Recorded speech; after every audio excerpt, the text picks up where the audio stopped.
Hi, everybody, and welcome to Traveling with Russell, and welcome to a new video, and welcome to a live stream. Yes, it's been quite a few weeks since I last did a live stream, so being that it's Friday night, I thought I'd do a live stream here from in my Moscow kitchen.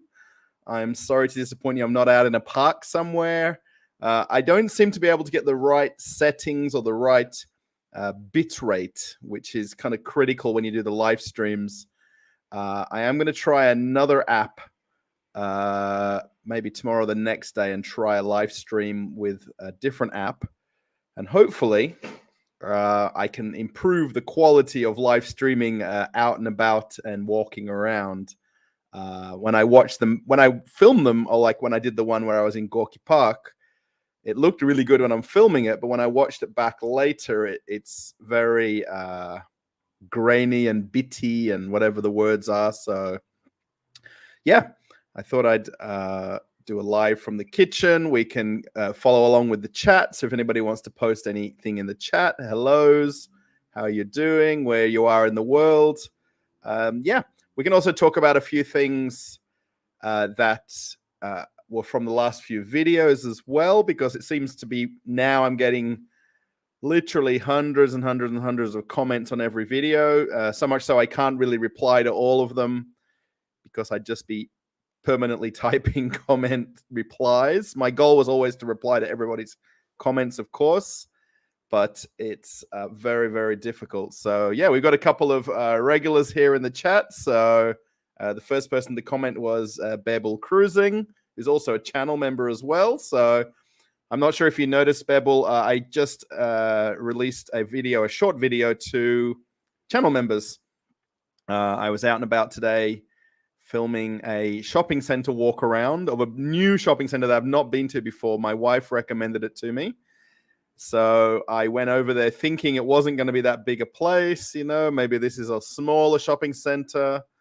But it was massive, massive shopping center. And I was fortunate enough to be able to go into one of the sports stores. So if anybody is a channel member, they've got early access to that video already because it wasn't too much editing and cutting down to put it on the channel. So yeah, it's there already. easelcad is here, another regular on the channel. Hey, Russell, how have you been? I've been very good, or very, very well. Today, I was out and about in Moscow. Actually, I went out with my wife originally in the morning. She needed to go to visit her doctor. She's still got problems with her leg. It's getting better. Every time she goes, she gets some extra treatment on it. We were going to kind of go out and about together. Then we decided to go our own ways. We kind of didn't exactly plan what to do. So she also took all of her nail clippers to be sharpened. I wonder if anyone goes to get manicures where they live, particularly, I guess, ladies. There is guys that do manicures as well. Let me know.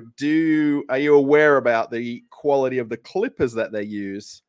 Because here in Russia, the nail clippers my wife uses, she gets from a custom nail clipper guy. So he basically custom makes tools for manicures and pedicures. So clippers, cuticle clippers, I don't know, nail clippers, all sorts of clippers. And also the metal sticks, I guess you would call them, that they use to do the cuticles. If anyone's actually been for a manicure or pedicure, you'd know what I'm talking about. The guy custom makes them. So my wife had some made over a lot of years, and she went back today to get them sharpened. In Australia, while we were there the last year and before that, there is nowhere that we found in Perth where we lived or anywhere in the city that does sharpening of nail clippers. There is knife sharpening people, but there isn't nail clipper sharpening people, if that makes a bit of sense. We were, my wife took them to the place to get done. She leaves them for a few hours. The guy has a kind of a pickup time to come back for them. So that was her kind of little task today before and after she was at her doctor's. So I look younger without my cap on. Thanks. Yeah, I've actually had my hair cut as well. It probably doesn't look, I don't look as good today. I didn't have a shave the last couple of days. But yeah, my wife always says this as well. Every time I cut my hair, I look totally different. If I have a shave and cut my hair, don't look like the same person as in all the videos, or in real life, I guess, as well. Delta Aviation, how's it going? I think you're new to the channel. I'm pretty sure that we will get a lot of new people maybe in the live streams, and obviously there's a lot of views of videos, more than channel subscribers. So yeah, welcome if you're new to the channel. I'm not sure where you're from, so you can always mention that. I will try and go through as many comments as I can, chatting away. We're probably going to be chatting for about an hour, maybe two, depending on if everyone leaves or stays. I don't know, or if you find it interesting. Yeah, RVXHD, yes, another channel subscriber and past live stream viewer. Long time no see on live chat. Yes, I need to get back to doing these kind of weekend ones. I'd really like to do them walking out and about, and I'm not sure what other people do. I'm trying to ask a few other YouTubers what, I guess, equipment they're using, but it doesn't seem as easy. Like people, oh, I just use my phone and it's perfect, and it is. And I don't know if it's to blame Samsung or if it's an Apple thing that's better. MaxK, hello from Sweden. How's it going? I was just reading about IKEA about half an hour ago, how they've, the IKEA here in Russia, obviously they've closed the stores, but they're currently allowing you to buy online from their IKEA.ru or IKEA Russia website. And they've just temporarily paused buying online because the website isn't able to handle the amount of traffic of people wanting to buy things. And now they put a restriction in place that you can only buy 60 items of a single product. You can't spend more than 1 million rubles on a single transaction, and you can't exceed 1,000 kilos of product weight. So I'm imagining people were kind of buying multiples of things, maybe with the intention to resell them. I'm not sure. So yeah, Max, how's it going? Hello from Norway. What is the truth about the shopping centers? Are they full or empty these days? Polar Bear, I was just at one today. I am hoping to have that video ready probably tomorrow. I was at a completely different shopping center to one that I've been to at all. I had never been to the one I went to today. It is easier for me to go back to shopping centers that I know already because I'm used to how many people were there. The one I was at today was kind of quiet. I was there. So it's now 9 p.m. here in Moscow, Friday night, by the way. I'm sure 22nd of the 7th. So I was there. I've only been back a couple of hours. I was there in the afternoon time on Friday.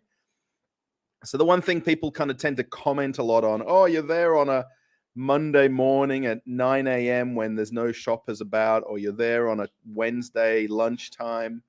Very, very typically in Russia, Monday to Friday is working days for people, no matter who you are or what you do or where you work. And then Saturday and Sundays are rest days, depending on, again, what you do. But very typically, Saturday and Sunday will be busier anywhere you go. It is currently school holidays as well here because it's summertime. The shopping center I was at today wasn't that busy. It was a 4-level shopping center. It was a massive, massive place. I mean, there was a lot of people in there. But the thing is, people spread out a lot. So it's not a small suburban shopping center, if you want to call it that. This was actually in Moscow. It wasn't that far from Moscow center, if you want to call it. It wasn't in the regions or outside of Moscow. It was inside what's called the Garden Ring, because the actual Garden Ring Road was right next to it.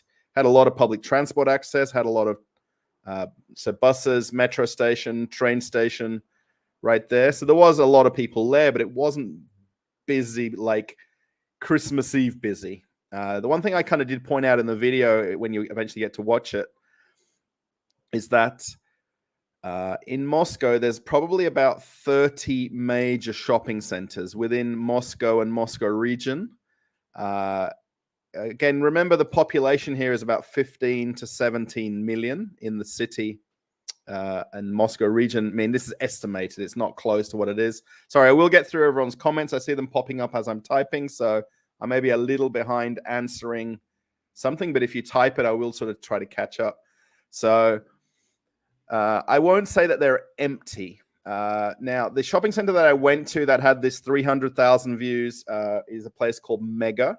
So Mega is the brand of the shopping center, which is owned by IKEA. So Mega, the one I went to was called Tropolistan, which is actually the district. So I went to Mega Tropolistan, and that place has two main anchor tenants. It's got IKEA on one side. So imagine a shopping center where you live. So there's a shopping center like you'd normally go to with the massive car park, front and back. There is an underground part to it as well. And then imagine a IKEA glued on one side, and then a major supermarket on the other, which here at the Mega, it's Ashan. So it's got a huge supermarket on one end of the building, the shopping center in the middle, and then the IKEA on the other side. That's the Mega that I went to and made the video. That's got 300,000 views, which is just insane to think on my channel with 8,000 of you guys as subscribers. So that place has lost IKEA. So there's nobody coming to that shopping center who would come for IKEA, who would come shopping because they want to go to IKEA and go to the shopping center and then maybe go to the supermarket. So that shopping center also doesn't have very much in the way of entertainment. So a lot of the shopping centers in Moscow, like the one I was at today and the one where I live, Salarevo, has a lot of kids' play centers. There's fitness centers. There is kind of multiple food courts. There is these trampoline parks, go-karting, and it's kind of an entertainment center, cinemas, of course, and there's a reason to go there. So with that Mega video that I made there, that place has kind of lost a lot of traffic to people that would come to see IKEA. The cinemas as well is a bit of a flop because there's pretty much no international movie showing. So things like Top Gun is not showing. So there's nobody kind of dying to go and see that. Or back when it first all kind of kicked in I think it was Batman was the current release going back quite a few months ago. So that's kind of taken people away. The shopping center today, I would say, was probably a quarter or more full, but it's hard to kind of judge full because these shopping centers are massive, massive places. I mean, 3 and 4 levels high. So there's a ton of people there, but it just doesn't look busy. And then with the amount of stores that are closed, I wouldn't say today's shopping center was quiet because of closed shops. It's, also a lot of people may not necessarily travel across Moscow to go to a different shopping center. I would say the one I went to today, it was called Metropolis, by the way, Metropolis. I would say people would because it's got a ton of shops. I reckon maybe 300 or more stores. And the buses come right in there, the trains, the metro, amazing parking. There was 3,000 available spots on the little, the LED sign that said there was 3,000 spare spots, not just the cars that were there already. So, Polar Bear, there is a video that Baklakov made in St. Petersburg where he was outside the shopping center and he went in. That was in St. Petersburg center next to a major train station. So a lot of people walk out of that train station and walk straight into that shopping center. And whether they go shopping or not, they may just go to the food court. They may sort of walk through it to go to another metro station. So, it's the shopping center that I went to today is different to the one that I went to previously. Very different in the fact that this one today was more in Moscow center, had a lot more public transport options. People still drive to them. People still have cars here. That's a given. But there's a lot of people that don't have cars and use public transport, and it's very easy to use here. It's very cheap. It's very convenient. It's very high frequency. So, I don't know if that's answered your question or given you more things to think about, but I get pedicures sometimes. My dad gets them a lot. Yeah, my wife's nail salon. So if anyone doesn't know, my wife has her own salon in the same building that we live in downstairs on the street level. But she does have male clients, or men, I guess, but typically it's ladies of all ages. When we were in Australia, we had our home salon, and we had guys coming as well. I use flush cutters from my garage. Yeah, the ones that she's using are proper, I'm going to say the word, they are professional clippers. They're from a guy that custom makes. My wife is also left-handed, like I am. We're both left-handers. So they're actually left-handed nail clippers. Not the ones that Ed Flanders had if you watch The Simpsons, but howdy, Russell. Great to see you. And hear you again, back again in Florida after a couple of weeks away. Oh, nice. So maybe you went on a trip somewhere. Yes, thank you everybody for welcoming me back to a live stream. It's good to be doing a live. I keep meaning to do them, and I don't, and it's my own fault, really. Russell has tasty change, so I guess you're referring to Kuzna i Tochka, which is tasty, period, which is, I guess, the revival of the McDonald's restaurants. I haven't been there now in probably 2 weeks. I had food today at the food court, but I actually had Russian small potato or krochka katochka. So I didn't even have Burger King or McDonald's or KFC today. I don't think it's changed. In the couple of videos that I've made, I probably got different opinions of it. But the last 2 videos that I made and the one I went to with friends in the next town down from me here in Narofominsk, I think, for me personally, I think the burgers that they're making are slightly better. I think the meat's a better quality meat. I think the burger looks like a burger. The fries are still the fries. There's no difference. The drinks are the same, the ice. What I eat from McDonald's, now tasty, I think it's the same or better. I know that's a bold statement, but that's my opinion. I guess it really boils down to people who go there often. The funny thing today, when I was at the baked potato place, the lady there was trying to speak English to me. And we actually talked about McDonald's, funny enough, because I'd walked around the food court and I told her how amazing it was. And the only takeaway place that wasn't in this huge food court, it was a huge food court, massive, was McDonald's. And funny enough, they're on another level at a separate area from all the other food takeaway places. And I said about Krochka i Tochka, and she said, no, I don't want to go there because it's not McDonald's. I want to go to McDonald's because I like McDonald's for the symbolism of the brand.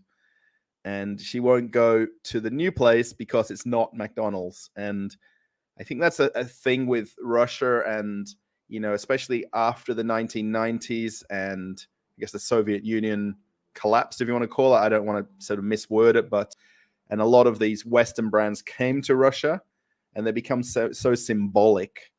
And, people want to go to McDonald's because it's a taste of America, if you're from America or not. But I think it's better. Of the different times I've been there, I might need to go again, I think, and just sit down and maybe not film it. And I can actually look at it and enjoy it and, take it in. Filming it for the video is a little bit different because you don't really taste it. You're kind of more intent on what's going to be on the film and what's on the camera. So do you use a VPN? Yes, I do. For anything I'm doing right now. So using StreamYard, I've only got StreamYard open and I've got the YouTube Studio app open on the other. I've got 3 screens. I've got the one I'm looking at here and 2 more screens over here. So I do use a VPN. I only use it for Facebook. I don't personally use Instagram, but I would use it for Instagram. Actually, funny enough, if anyone knows Canva, which is an app or a program that I use to make the thumbnails for my videos, Canva is now blocked in Russia, so I have to go through a VPN for Canva to work. So everything will work in Russia if you just go through a VPN. So and both the ones I use on my computer and my phone are both free apps. So the one on my phone, on my computer here, I've always got it just set to the same setting. So it goes through a French VPN address. That's the one I always use. And I can just literally click open Facebook. And then on my phone, it's got a randomizer. So it just chooses a country at random and it connects. Or I can choose a specific country. So if I want to use a sports betting app from Australia, I just click that at the Australian VPN address and then Sydney, and then it connects, and then my phone thinks it's in Sydney or in Australia. And then I can connect to my betting app and bet on the football or on the tennis. I was betting on the tennis the last couple of weeks. So yeah, I do use one. I've never used one before. I've never really had a need to use one. Just the fact that some programs are blocked, even some news websites as well.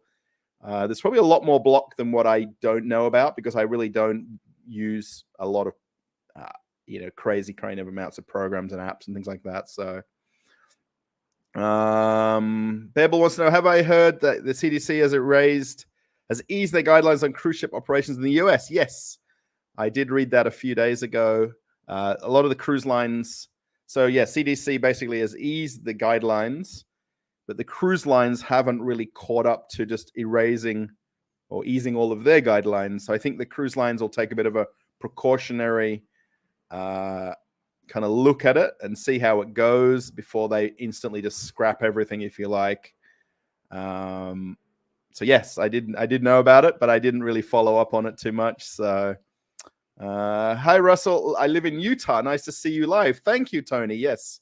Yeah, that's very cool. Thank you for watching from Utah. Yeah, a lot of US viewers of the channel. It makes up about probably between 30 and 40% of all viewers is people from the US, by the way. The amount of Russian viewers, if you're interested, is 5.1% of my views are from Russia. So, and that'd be probably people that I know personally. Maybe some people have watched videos because it was recommended to them. I'm not sure. So, Scott, hi everyone. Happy to be here with you all. Thank you, Scott. Nice to see you as well. Oh yeah, I forgot. Yeah, thank you, Scott. Sorry, I'm going to skip over to catch up to the comments here. Oh yeah, I forgot about that. I'm in the San Francisco Bay Area. Currently temperature is 65 Fahrenheit. It's mostly sunny. Yeah, actually today was a beautiful day. It didn't rain at all today. It typically rains in the afternoon, so you can kind of go out and the weather's a little bit hit and miss. But today it was kind of partly cloudy, about 20. It's currently 22 Celsius at 9 p.m. It was probably really only about 24, 25 degrees all day today. That's nice weather for Moscow. So, yeah, nicer in San Francisco, though. Apples are always better. Oh, apples are always better. Now, just for a bit of fun, I've actually got some. Now, I think this is honeydew, or it's some kind of a melon. We bought this from a guy on the street. When we got off the bus coming home. This is not today, a couple of days ago. There's a guy that's got like a little cage. I'm going to call it that. I need to really film this and show it because it makes a lot more sense. But it's now kind of going out of berry season. So basically blueberries, raspberries, cherries, and it's now coming into melon season. So basically watermelons, pawpaw. I guess this is honeydew. In Australia, we've also got one similar to this called rock melon. This is more like honeydew. So rather than having a drink, sorry for eating on camera, by the way. And I've also got some grapes right here. My wife bought these today at the shop downstairs from where we live. There's a little mini mart, and he had grapes today. That mini mart downstairs kind of has different things every day. So it's whatever kind of the seasonal thing comes in off the delivery. These are really nice seedless grapes too. Did you notice people with shopping bags during your mall visit today? To be very honest, Carousel. Oh, Carousel, that's interesting. When I was working in Australia, just to talk about your name, the shopping center I worked at was called Carousel. There's a Carousel shopping center in Perth, Australia. Maybe you can Google that, Carousel shopping center. Some people call it Cannington shopping center, but that's the suburb. Carousel is the name of the shopping center. Yeah, there was shoppers today. Different shops had more people and less people in it. Interestingly, the sports store that I made a video about, I made a separate video about the sports store. It was there was people in there, but they almost all jumped out of shot as I was walking around, and they were almost all behind me as I was walking. I don't personally really want to get a lot of people in the videos. Some people give you a bit of a funny look, and it doesn't look good on the camera. I try to kind of avoid particularly filming people specifically. So yeah, there was people with shopping bags today. There was people shopping. The shopping centers are so big that it's just hard to kind of come across on the videos. I mean, again, I'll just talk about the one that was in St. Petersburg from Baklakov. He probably spent quite a few minutes filming people, particularly with bags. I mean, I could probably do that or try and edit that into the video to show people walking with more bags than normal. Yeah, there was people shopping. I mean, quite a lot of shops were empty as well. I mean, to be very honest, I went into two not sports shops. I went into two surf shops. I don't think surf shops are that busy in Russia, but the guy there was an Australian store, which is Billabong. It's a surf brand, and that guy was in there on his own. He actually spoke English. He said that it was very quiet. There wasn't a lot of shoppers. And he said, though, that he's happy that he's got a job and he's getting paid. And that's the perfect answer, I think. He's not out of work. They've not closed the stores. They've not, done anything to the brand. So it's still there. And it's actually not franchise. It's company owned. This was a surf brand called Billabong.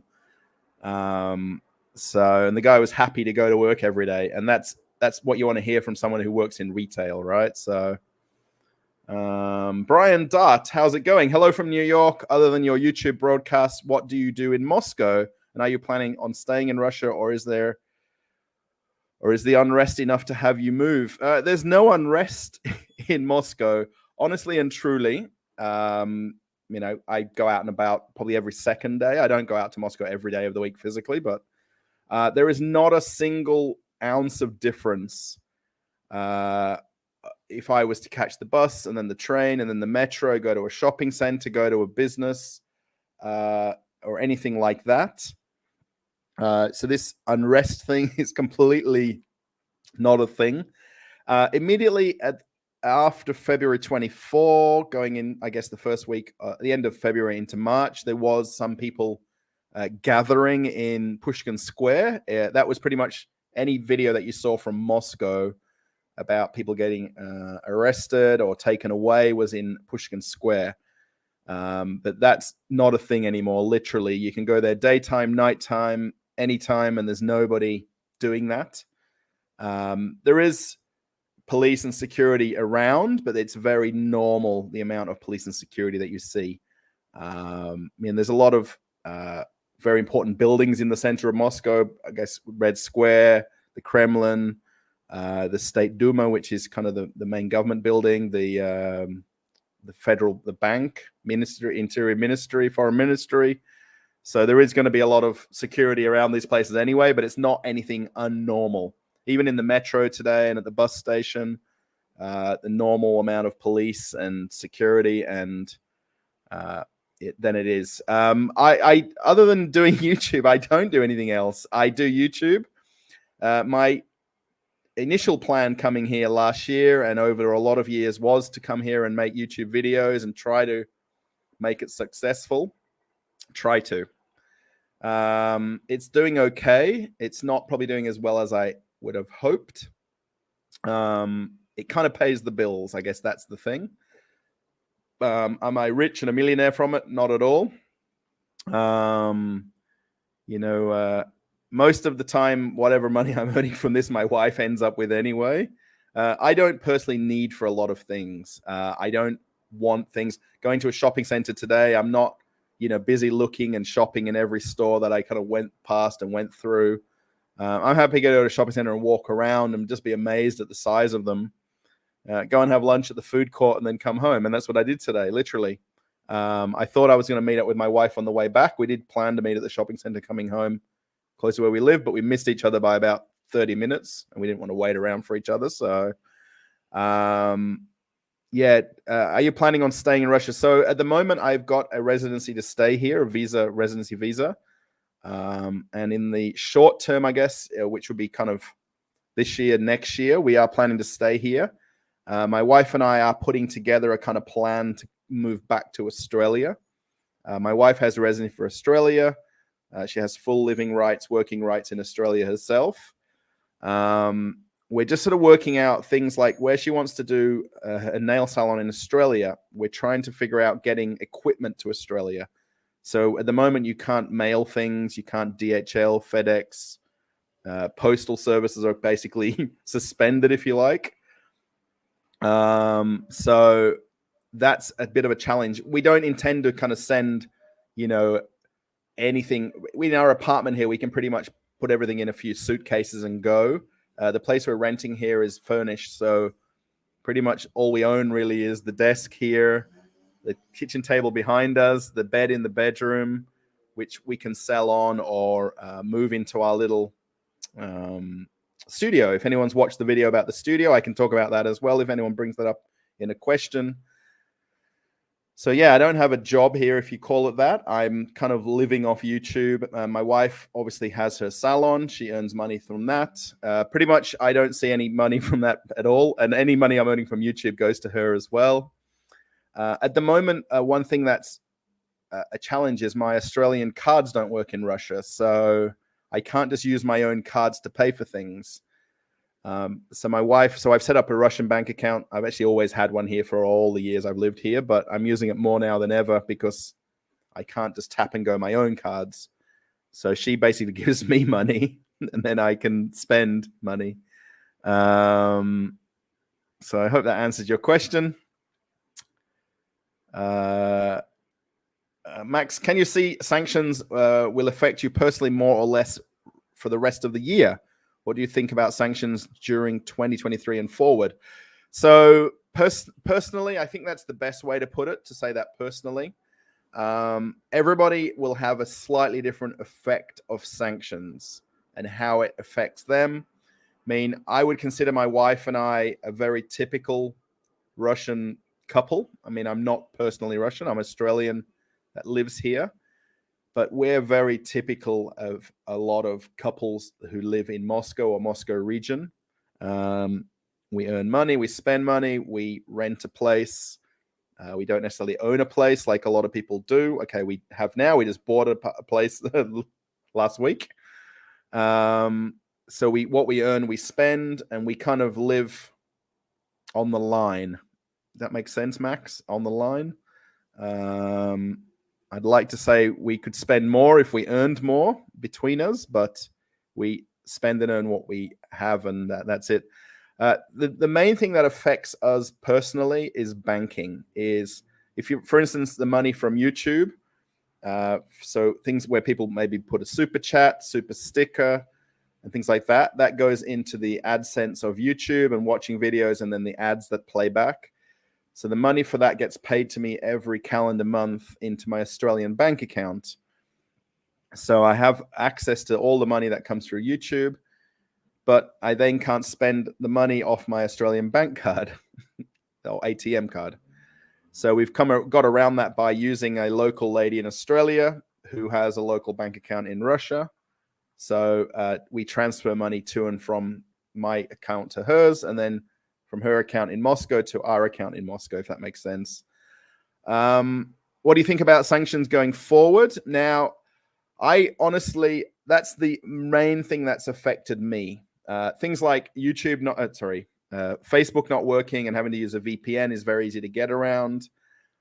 Going to any shop, everything is still available, especially food stores, supermarkets, liquor stores. There's nothing that I can't buy now that I couldn't buy 5 months ago or 6 months ago, 5 months ago. I don't own a car. So obviously there's a lot of issues with car parts and the importation of products.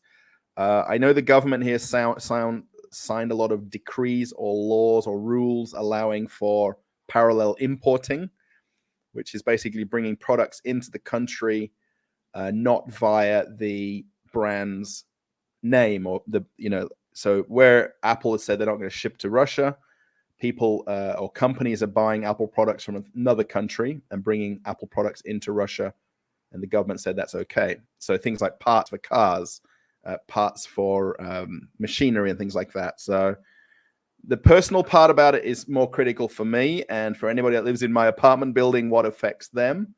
I mean, I watch one YouTuber I don't watch very often, but all they talk about a lot is the dog food for their dog, that they can't get the brand of dog food because it's not sending to Russia anymore. They were buying it online. They can't get it shipped from other countries to Russia. So that affects them in that way. So Anything that's happened in my life in the last 5 months really hasn't changed a lot. I mean, okay, so I can't get 2-liter Coca-Cola. I can still buy Coca-Cola in every shop. Actually, with my lunch today, I had Coca-Cola. But I can't get some sizes of the bottles, believe it or not. So, so a lot of things haven't changed. Although, going to the shopping center today, right? So if I went with my wife, for instance, she likes to go to Uniqlo. Uniqlo is not open. She likes to go to Zara. Zara is not open. So she'll have to go to other stores. That's it. Simple as that. I mean, if I went to the supermarket today, everything is still on the shelves, if not more than it was. Nike store, actually the Nike store today was open, and they've said that they've left, but the one I went to was definitely open. Let's say, for instance, Adidas. So the Adidas store was closed, but at the sports store that I've got the video coming out on later on, it's fully available in the sports stores. So they're parallel importing it, selling it in the sports store. It's not in a Adidas owned company store, so yeah. Hello, Russell. Good to see you again. How would one book hotels from outside Russia since most of the sites don't support the same? Yes, good Leo. This is a good question. Michael, I do see your super chat. I'll get to it in a second. Thank you very much, by the way. I'll mention that in a second. This is interesting, good Leo. Thanks for this question. From my side, if you want to say that inside Russia, I will just pop this up on the screen because it will disappear in a second. Where is it? Sorry. And I don't want. So thank you for the super sticker. It looks like an avocado, like saying like this. I'm not sure. Is it an avocado or is it or maybe it's a pear? I don't have a pear. Now, while you're talking about it, I do have the Chernogolovka pear drink right here. Can you see that with the ruble coins instead of the fruit? So thank you for the $10 super sticker. That was very appreciated. Let me just go back to the question. If you have any more questions, please ask away. I think I'm a little bit behind now. Like really behind. Booking.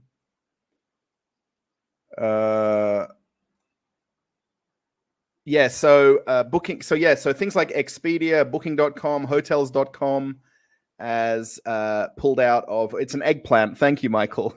My wife loves eggplant, and I'm going to say the word hate them or heavily dislike them, but my wife loves them. All of the search engines for booking flights, booking hotels is basically they've pulled all of the Russian cities and locations from their websites. So it's very difficult for anybody, even for us. If I want to book a hotel in Moscow, like my wife and I like to go and sometimes stay somewhere for the night, pretty much all the traditional ones like Hotel.com, Expedia, I can't use at all because any city or place that you type in won't show availability, or you can't even type the word of the city in. And the same goes for for airline websites as well. You can't also show them, book them. So that's a problem. There is Russian travel agencies or travel websites that you can book through.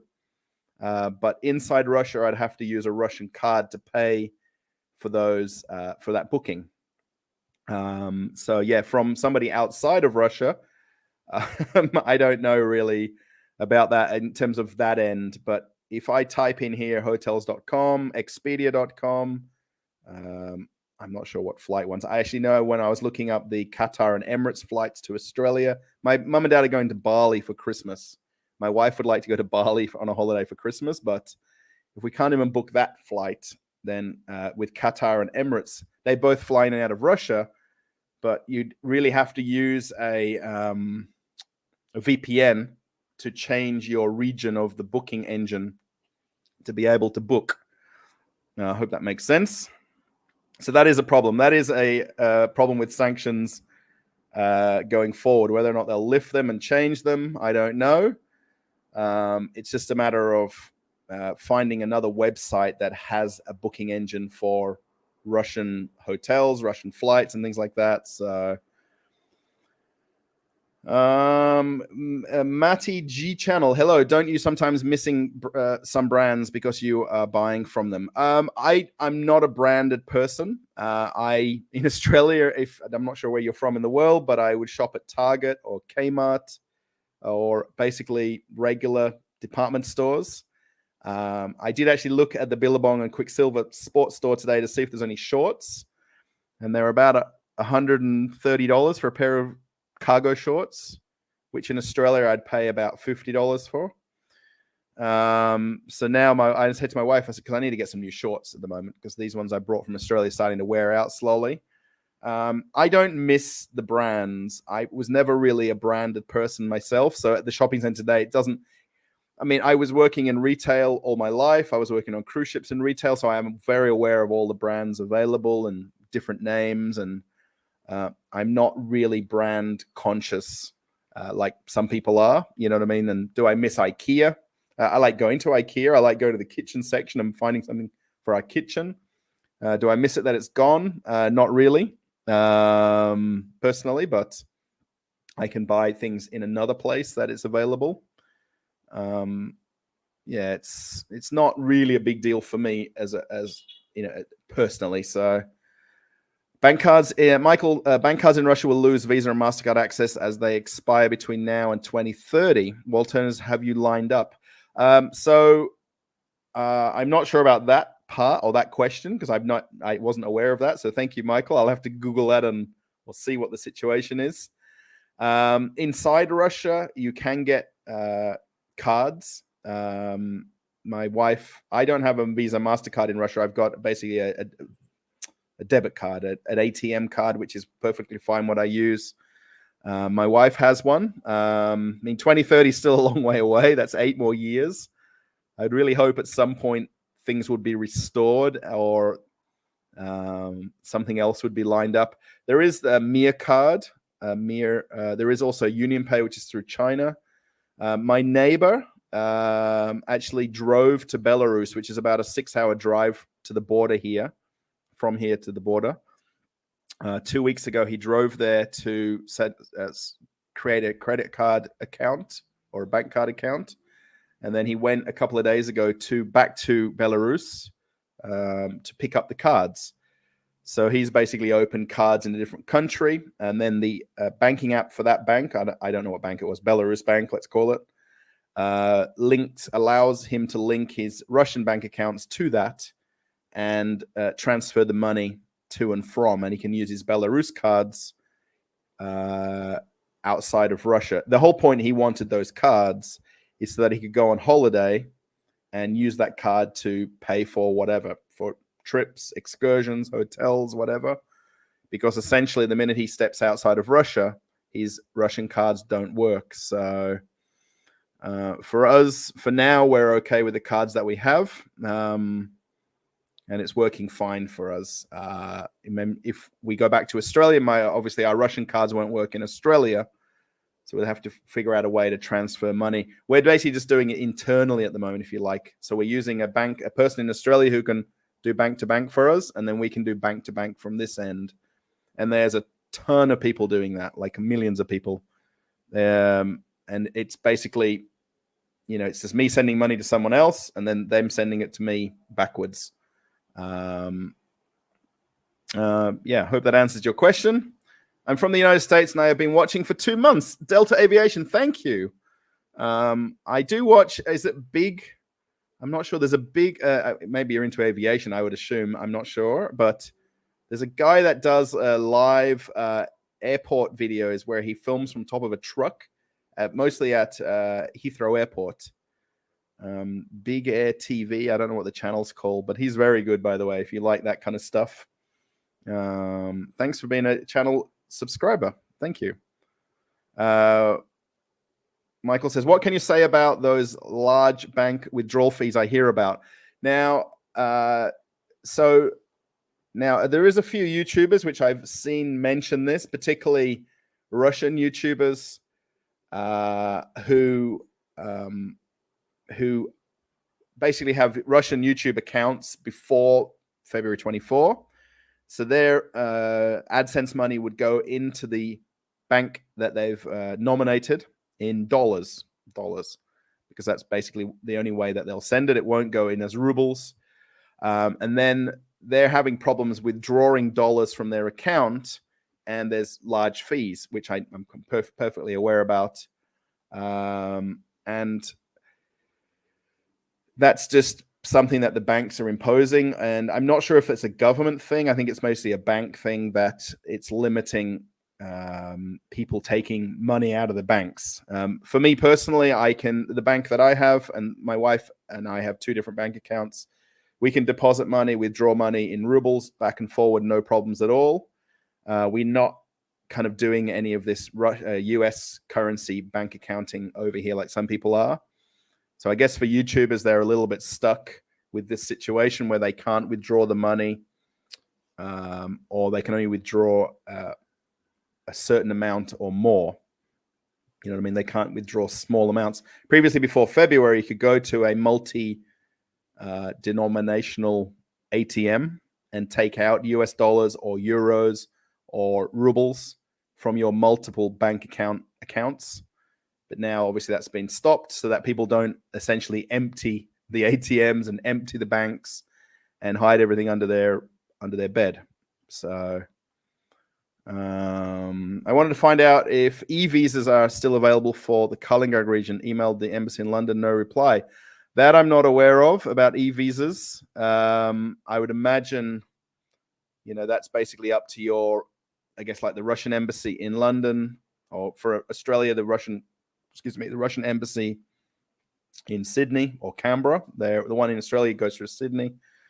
I am aware that Russians are still coming here. I've actually got a friend from New Zealand coming in less than 2 days. So he'll be here in about 4 days, I guess, with the time difference and things like that. So you can apply online. He did it through I would imagine, the Russian embassy in New Zealand. I'm not sure if it's in Auckland, but he got his visa and he's come over here. I've got another friend who came from England. I'm not sure how long ago he applied for his and got it. So I know that people are still getting the visas. I guess you just have to be more persistent with it. I'm not sure what's deleted here, so excuse me if I'm saying things that are not deleted. A Russian friend of mine says that she has to pay at least $200 whenever she withdraws US from her Russian bank account. Yeah, I've heard this as well. I've heard a fee of about $100. I don't know, about $200 fee.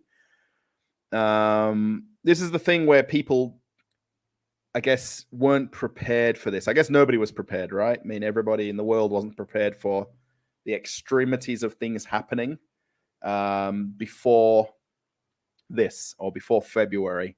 So this is the problem that, some different people face in terms of, this isn't really I guess you can call it a sanction against banking. I mean, a $200 fee is a lot, but that's what the banks are doing. I guess that's just to slow down the withdrawal of US currency or foreign currency from Russian banks. I mean, the average person who has US currency in an account, then it's difficult. My wife and I have never really ever had that idea of having a US dollar account here.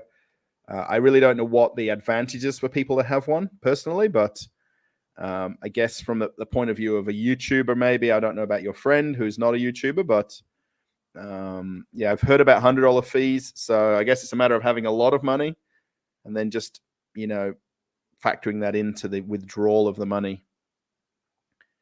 Do I feel safe about saying you're bypassing the system using a VPN? I've never really worried about me mentioning it. I could be very honest and say every second person or every person in Russia is doing that now. I don't think that's a problem to say that. People have used VPNs forever. If you watch a lot of the big YouTubers around the world, particularly travel vloggers, they encourage people to use NordVPN or whatever VPN company for getting around even using Netflix in foreign countries. So I've never previously used one before I was here. When I was on cruise ships in America and using the internet over there, I've never needed to kind of get around something. All the apps that I've got on my phone work basically without the need for a VPN. Even all my banking apps work here in Russia. literally only, I guess you could say, Twitter, Instagram, Facebook doesn't work. They're the 3 that I would use if I use them. I'm using Facebook far less than I ever did before now. I'm just lazy to log into one VPN, then log into Facebook. So I'm just using it less. Hello, I've watched some of your videos. I'm a Russian also. Find them useful. Thank you. I guess it's Maxim M. Yeah, thank you. Hopefully I'm saying the right things, and I'm always positive about everything. It's very hard to be negative about things. I mean, at the end of the day, there's not a lot that I can do. I mean, people have asked me, you should say this, say that, you should say this, you should support this, you should support that. I'm not going to be outspoken like that. Unfortunately, I hope that you're not watching for that reason and you're waiting for me to say things. I live a very simple life, even with my wife. I mean, I'm too simple in everything that I do, but that's the way I've always been. I take every day as it comes, and what tomorrow brings. So thank you for watching, though. That's very nice. USA is the 3rd largest population in the world. Wow. I guess after China and India. Is that right? Is that right? I guess it sounds right. I think 320 million was the US population, I think, or maybe it's more now. And I think Virgin Cruises is going to drop their vaccination as it is illegal driving testing requirement on the 27th for US cruises. Oh, Virgin Voyages. I guess you're talking about Babel. Yeah, I would imagine some of the cruise lines will slowly kind of ease their rules or restrictions or requirements for going on a cruise. I guess they're just being precautionary initially to not drive up, case numbers and cause them to stop cruising. I guess the cruise lines took so long to get back that they don't want to basically lose it so quickly again.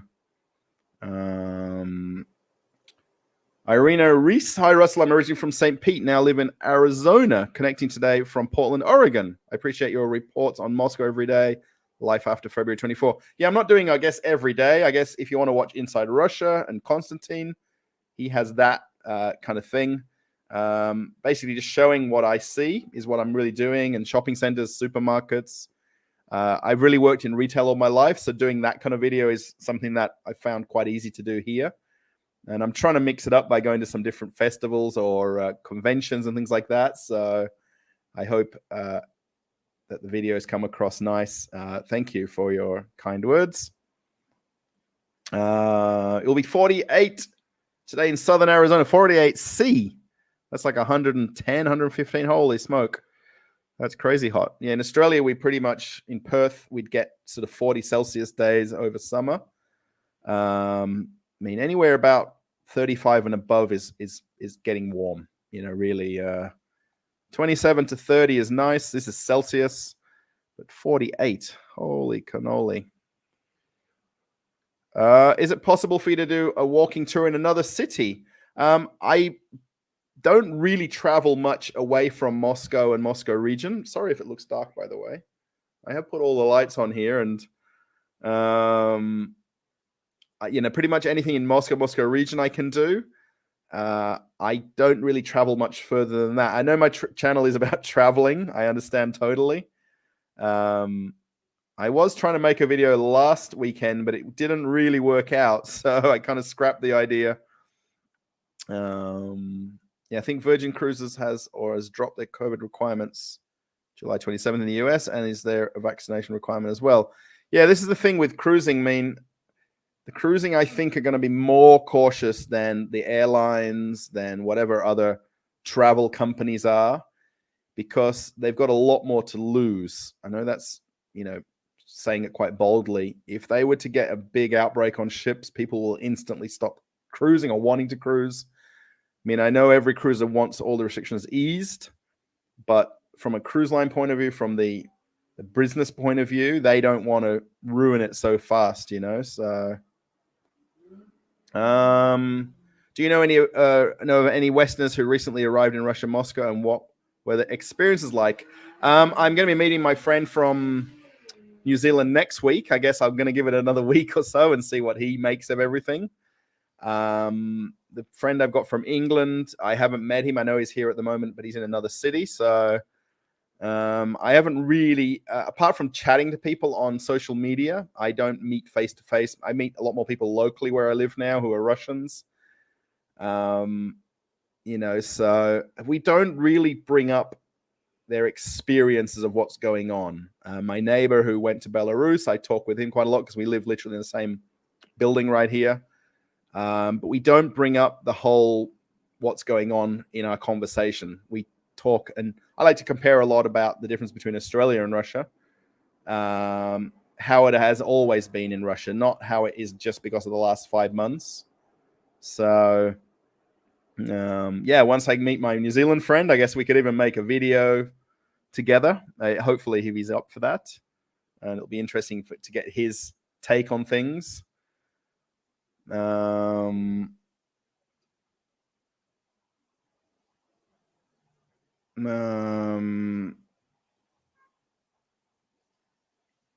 there we go. Maxim, I've been at Paveletskaya Plaza shopping center in Moscow and saw Burger King open and operating. Yes. Yeah, even today at Metropolis, Burger King was definitely open. KFC was open.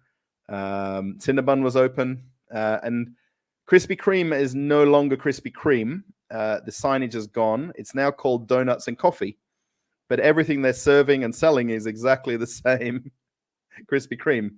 Just the signage is not there. And the guy told me when I went and did the food court tour, because I talked to the guy after I filmed his little shop there. He said it's all the same. The only difference is the signage is gone. So yeah, Paveletskaya Plaza is a nice shopping center. I really like that place. I would actually go back there just for another walk around. Mark, how's it going? Mark Slane, thank you as a channel member as well. You do lots of comments, so I do try to reply to as many comments as you put. It's quality versus quantity with your channel, Russell. Yes, I'm probably still not great at filming and editing as some other YouTubers are.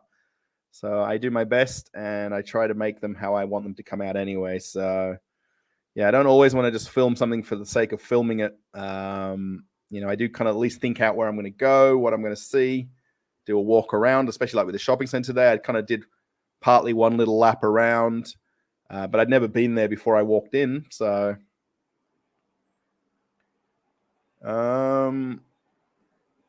Leon Statten, I just started following you and love watching you and my wife watching you. My wife just asked, do you have a Russian wife? And my question is, how bad would it have to get in Russia for you to go?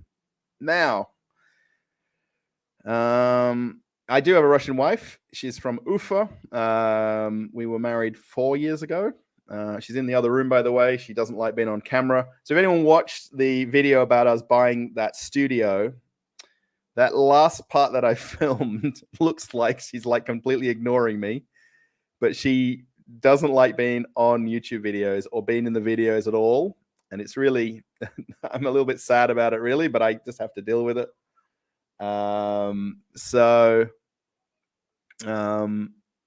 We do, okay, how bad does it have to get for you to leave Russia to go? We have talked about this. We talked about it a lot right about February and March. We both agreed that we were okay where we are here and we're happy and we're safe and things are good or okay, whichever word you want to hear. I guess things would have to happen here, like really happen. To say any words, please read between all the lines that I'm saying. Things would really have to happen here for us to literally get our bags and lock the door and leave.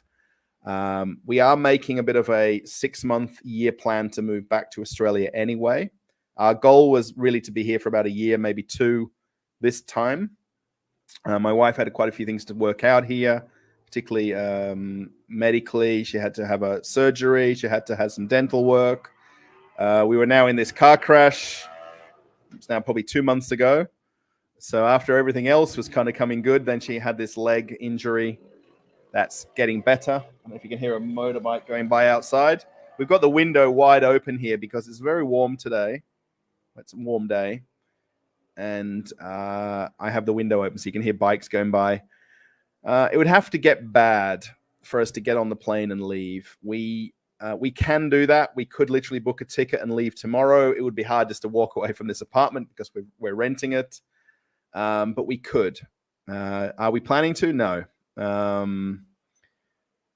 Things would really have to happen. I mean, would everybody in Russia leave and go somewhere? I don't know. I mean, I guess everybody's got a personal situation to kind of work through for that. So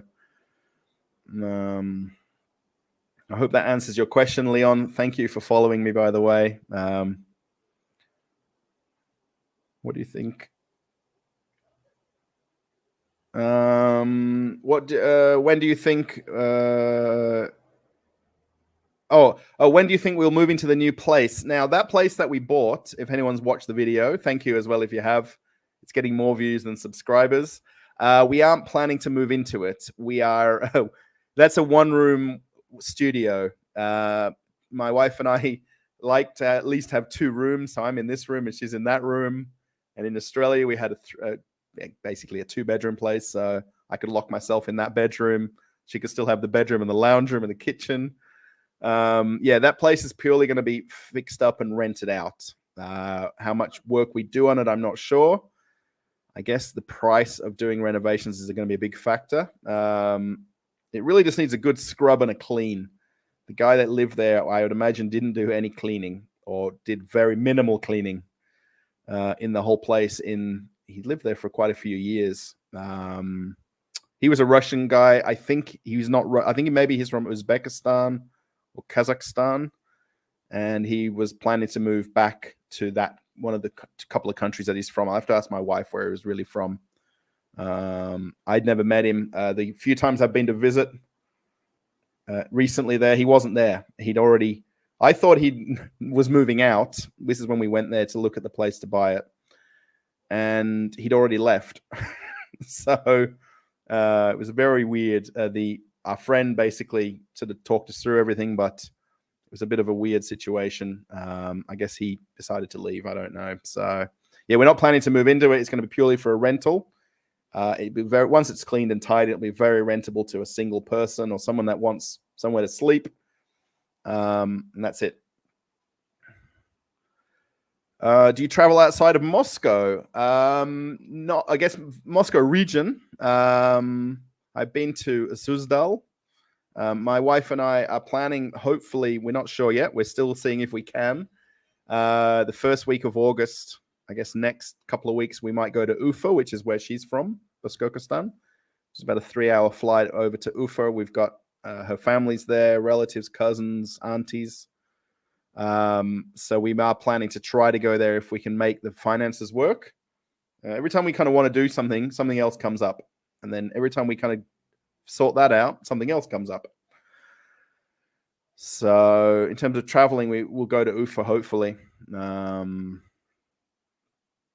Michael, is 52K really a good price for a studio? Maybe a good price in Moscow? What can 52K buy you outside of Moscow?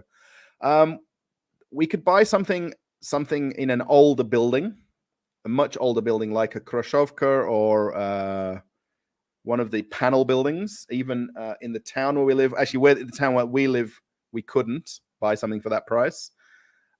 This building that we bought in is about 5 years old, although in the video it looks a little bit older than what it really is. Unfortunately, in Russia or in Moscow, they don't upkeep the buildings as well as they should.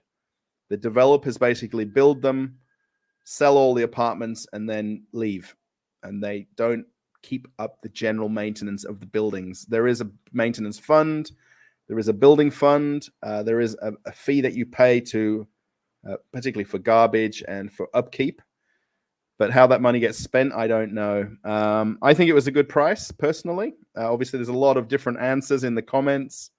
I guess the one thing is it didn't have a proper full-fitted kitchen. And if that place was remodeled, like literally, the kitchen only has to be a few cupboards overhead and below, probably a little bit better fridge. Everything in it was exactly what's in it. That's exactly, even stuff in the cupboards is exactly what was there. I would say it would be probably another 10 to 20,000 more if it had a nicely renovated, finished place. Again, it would be perfect for a single person, definitely not for a couple. It's very livable. It's walking distance to bus stops. It's not near a metro station, but the bus takes you to the metro and then into Moscow. We definitely spend more if we wanted something better, but we got what we got. So thank you, Gary. By the way, hello. Sorry, good to see you. I did see some deleted comments here and there.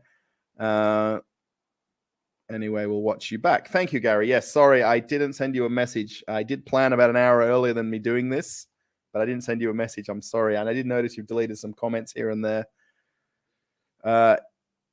It's just much more expensive. No way to run. I think we're talking about the apartment still. So thank you, Gary, by the way. Thanks for watching and helping out with being both a channel member and a moderator. So yes, thank you very much.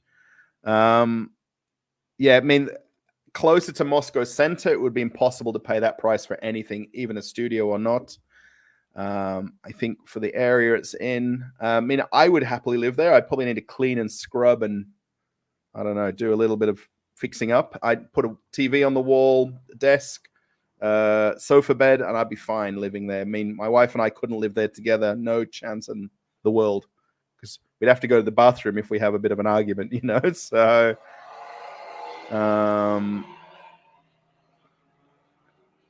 sounds like a lively grey market in Russia. Yes. Well, not in the shops. There is obviously markets that you can go to with, I guess, grey market things. So there is places you can go to buy things like that. There's a lot of markets that have got a lot of China goods, like anywhere, you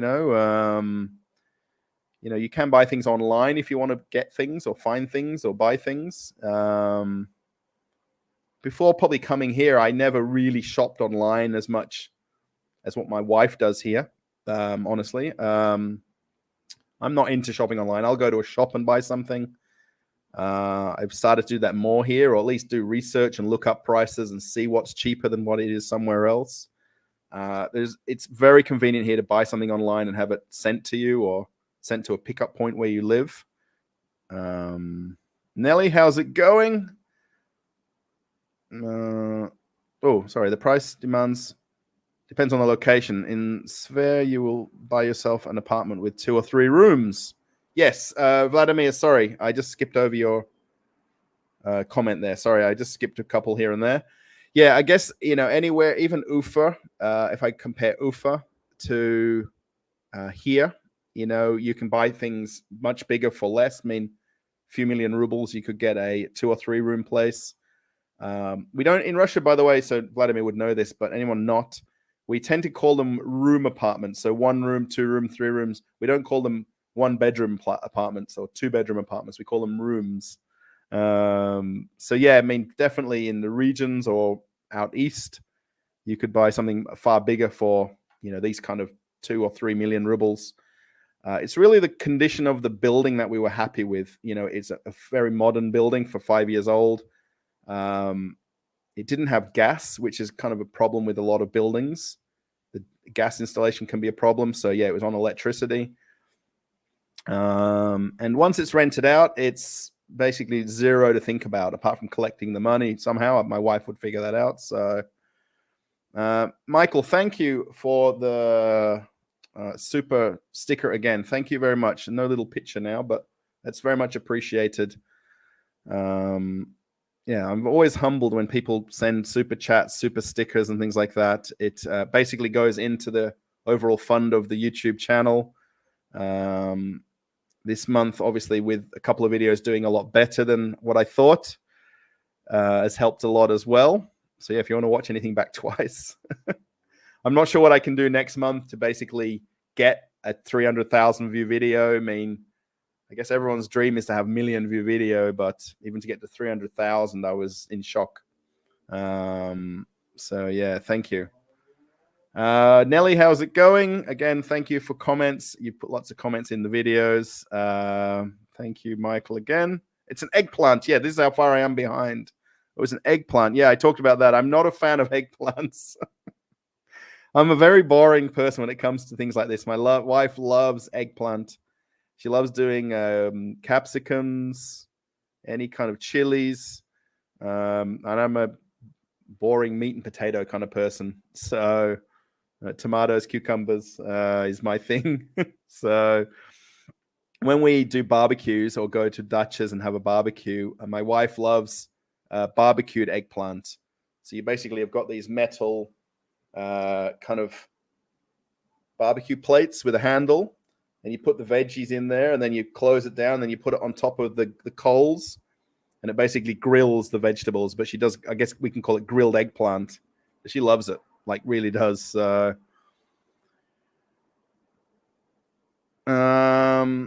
few years ago, for 150,000, you could buy a big house with furniture and land. Yeah, I've seen the prices go up quite a lot. Looking at things on Avito, on Cian. These are both websites, anybody not Russian, where you can look up the price of places and things like that. Yeah, of course, in Australia, everyone wants to live in a normal, traditional brick tile house. Whereas here, apartment living's a bigger thing in Moscow region. So, in Australia, we definitely want to live in a house if possible. I'd love to live in an apartment by the beach, but I don't think I'm going to win lotto to quite afford that. Gabby has a question. If you've asked it already, ask away. If not, I'll just go through the comments and we'll sort of chat as we go. What is the average salary of a cashier in Australian supermarkets? Now, I guess you'd have to kind of use a bit of Google, I guess, not translate, but if you want to work out the currency, I guess that's the key. So you'd have to put how many dollars to rubles. So I was on $26 an hour. Not as a cashier in a supermarket. I was a merchandiser. So it wouldn't be too far different, maybe $1 difference. But I was on $26 per hour. So if I just do to ruble, oops, I was looking at my other screen here. It works out at just about 1,000 rubles per hour working in a supermarket. So if that's anything to go by, 994.87 is $26 an hour. Equivalent. It would go up for Saturdays and Sundays and public holidays because we'd get penalty rates. But my Monday to Friday rate was $26 an hour as a merchandiser. That wasn't working as a cashier. I was just doing things third party for the supermarket. So I was doing merchandising at different brands of supermarkets. What job did you do in Australia? Yes, this is kind of the same question, Gina. Yeah, I was doing, for the year and a half I was in Australia before coming back to Russia, I was doing visual merchandising in 2 different supermarket chains, so Coles and Woolworths. And I actually did it also in Dan Murphy's liquor store. And then I also did it for 7-Eleven petrol stations. And I had another job on the side, which is merchandising as well, but it was doing store refits. So where an old supermarket was going to get completely gutted and revamped and rebuilt, we'd come in as a group. I was working for a team that worked overnight. So when the shops were closed, they would actually do it in operation. So they'd close down an aisle every night and completely tear it out, do the flooring, do the ceilings. They'd kind of work around doing other remodeling. But I was doing visual merchandising and store refits in Australia. The night work, I guess going back to the previous question, Maxim, I could get up to $30, $40 an hour, $50 an hour if it was Sundays. So if you do overnight Saturday nights or Sunday nights, the rate would go up silly. But $26 an hour. So I was completely happy doing that. Working on cruise ships, I was working in the liquor stores, selling alcohol, tobacco, chocolates, candy. So I just got to the point before coming back to Russia that I was happy what I was doing. I'd found a couple of different companies that I enjoyed working for. The hours and the start and end times daily was kind of suiting to me, around what my wife and I wanted to do. So, I was completely happy doing these. I really like doing the store refitting and working with the store fitters who refit the stores. and I did it in a liquor store for 1 week task, and I would wish I could do more of those. So I guess if I go back, I can just find those other companies. Has Leonard ever appeared in your dreams during sleep since you lived in Russia? No. I do have a video on another channel about how to find the mausoleum, which is right in Red Square, but no, definitely not. Another question. Yes, keep asking away. Vladimir says, for 5 million rubles, I bought myself a 200 square meter house with gas heating 2 years ago and 50 square meters summer house and a bathhouse. Wow. That it was 80,000. Wow. Yes. But I guess that's somewhere regional, not obviously Moscow region, but yeah, that's a lot of land and a summer house and a bathhouse. Yeah. I guess you could find, I guess you're talking about summer house versus a dacha. I mean, somewhere way out of Moscow, you could find places reasonably priced. I mean, 5 million for a house, would be possible. In Moscow, no chance. 0.00.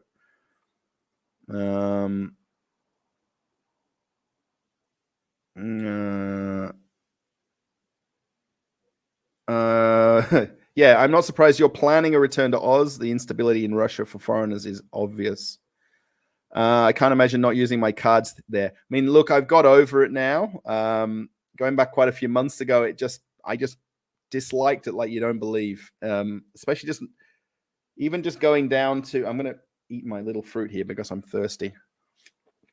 Even just going downstairs to the shop to buy a cool drink or some chocolate. Obviously, we've got around it a lot now by being able to transfer money via this lady in Australia, me opening a different Russian bank account. I've also got an online app that I can use now, exactly like everyone else does. We aren't planning to leave now. We're looking at probably next year at some point. But we have talked about it a little bit more in the last few days, especially about my wife's side of things, like if she wants to set up a business in Australia, like what products we can bring from Russia, what nail salon things we can buy here. Her end in Australia will be difficult because we can't just post things from Russia because that's not available right now. So,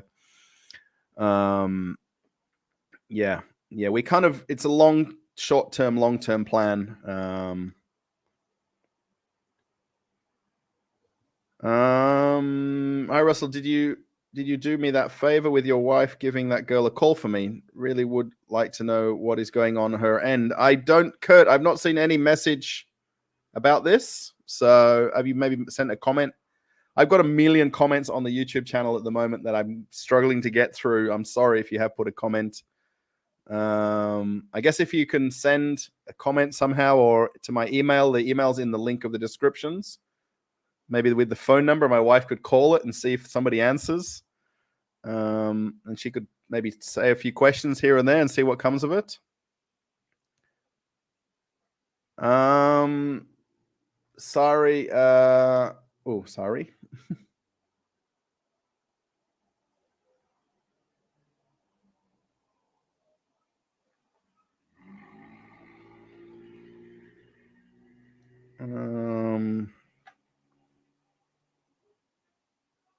Sorry, I'm just reading a few different things here. Sorry, I did see the news, what you're just talking about. It's getting expensive to go from Russia now. And have you been to the south coast of Russia for a beach holiday? No, I haven't. My wife would really want to go to Turkey ahead of going down to, say, Crimea or somewhere like that for a holiday. Back before February, it was so cheap to do these holidays, especially out of season. Now, because there's less flights, prices for flights and holidays has gone up. It's really purely because there's less international travel that has pushed the prices of things up. There is still actively a lot of flights going like to Turkey, where a lot of Russians go to all-inclusive holiday resorts, but there's not as many airlines and flights as there was. So that's kind of what put the prices up. My wife really would like to go to Bali for Christmas. That's her other dream. She's got a long list of dreams. She's got dream list, like, I don't know, like a long list. So I figure if we go to Bali, we may as well go to Australia because we're 3 hours from Bali to Perth. So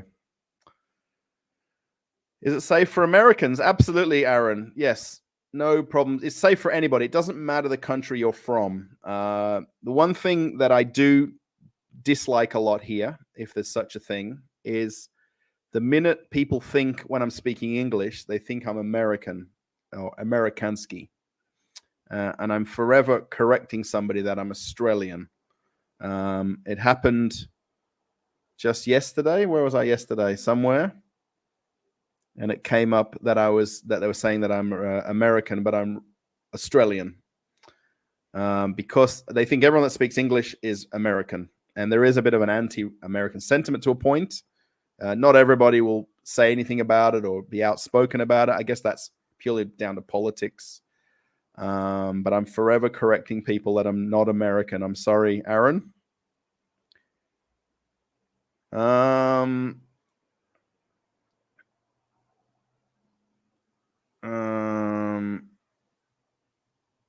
Check your emails, or can you? Oh, hello. Check. Sorry. Hello. Check email, or can you send to me your Instagram? We can cooperate. After 3 days, I will come to Moscow. Yes. Yeah. If you send a message to my Gmail, I guess I'm not sure what the address is. It's in the description of the videos. And then we can link up via Telegram. I don't use really Instagram, unfortunately, nearly enough to even worry about opening it. So, yeah, the Coca-Cola in Russia, is that what is left over? I honestly think that to a point it's still being made and still being produced and still being sold. I don't think that they've just switched the machines off and closed the doors. Every single business, every single cafe, restaurant, bar, everywhere has Coca-Cola. Okay, maybe you can't get certain sizes like the 2-liter bottles versus the 1.5 liter versus the 900 ml bottles, but I don't think it's a leftover thing. I think there's a ton of Coca-Cola still in Russia. That's my personal thing. Hello from Kazakhstan. I will come to Moscow. We can cooperate. I'm already wrote to your email. Oh, I'll check the email afterwards. Hello, Kazakhstan. Oh, I think you made a video with Konstantin. I think if you're the same, hello, Kazakhstan. Yeah, that would be cool. We could meet up somehow and chat and talk and ask each other questions.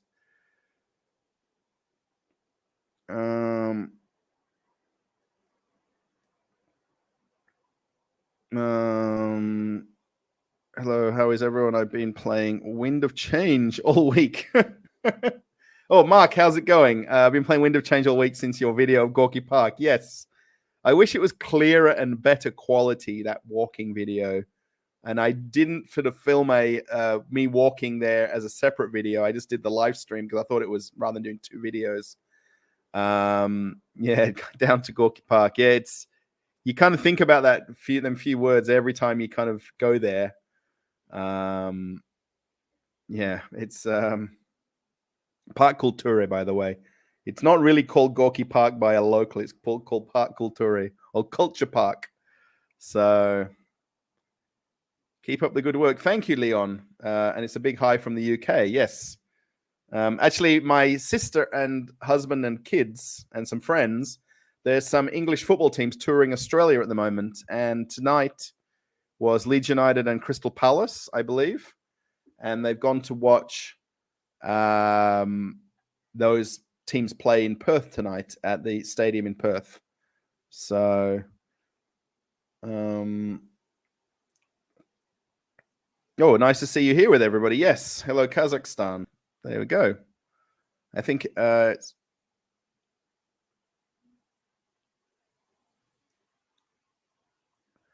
oh, this is kind of interesting. La Avok. I think it's a bit of an exaggeration about Russians loving McDonald's and Coke. They do go to restaurants, but not for junk food, really. Look, I obviously can't talk for the 100 and how many million people in Russia or the 15, 18 million people in Moscow center, Moscow region. But the few people that I've talked about it to, or especially when I went to the tasty restaurants and sat down and happily talked to people sitting next to me, there is that sentiment of McDonald's and Coca-Cola. There is. mean, you can still get Coca-Cola everywhere here. It hasn't disappeared. You know what I mean? It's still something that you can commonly buy in any shop. You know, exaggeration is probably a bit of a harsh word, but, you know, people that I've talked to and had the conversation about McDonald's as a conversation and the difference with Tasty and Tasty period, the Kuzna Itochka, you know, there is a sentiment that they liked McDonald's for the brand McDonald's and the American McDonald's, you know, and the Big Mac and things like that, and the McFlurry. So, yeah, I guess that's how you've kind of put it across, I guess. Dark Brother, hello. Yes, hi, Russell. Thank you for watching, by the way. More cars showing, more car shows. Yeah, there's not that many, Leon. My friend is the one that knows about all these events. Yeah, Vladimir's eaten at McDonald's 5 times in his life. Yeah, I guess it's down to people who might have gone to it originally when it opened. You know, it's hard to kind of judge every Russian when you talk about Russia as a country, right? It's, you know, these are just the people that I talk to and I converse with. You know, I'm probably meeting a lot more people every day now and being able to talk to more people, especially people in the area where I live. People recognize me, want to stop and chat and talk about things. Yeah.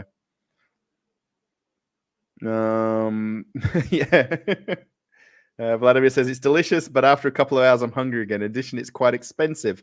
Yeah, in terms of comparing, you know, the price you'd pay for I guess, a fast food meal at a McDonald's or Kuznetochka, and spending 3 or 5 or 700 rubles somewhere else, depending on what meal you buy, of course. But you can get a lot more for 500 rubles at another cafe or another canteen or even you know, another Russian style takeaway than at Tasty or at McDonald's. I completely agree with that, Vladimir. Yes.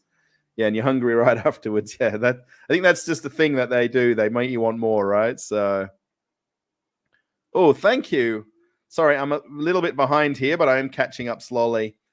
Sorry, Mentor, let me buy you a Coke again. Yes, I do have an empty Coca-Cola here, but then I've now switched over. Sorry, I'm just getting out of the microphone shot here. This is actually almost finished, this one.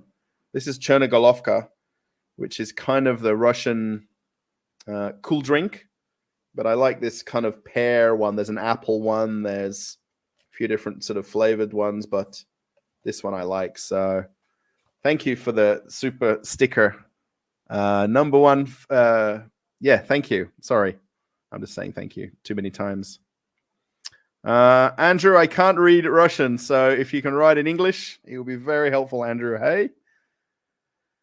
Oh, Mikhail, sorry, not Maxim, with a H. Sorry, Mikhail. And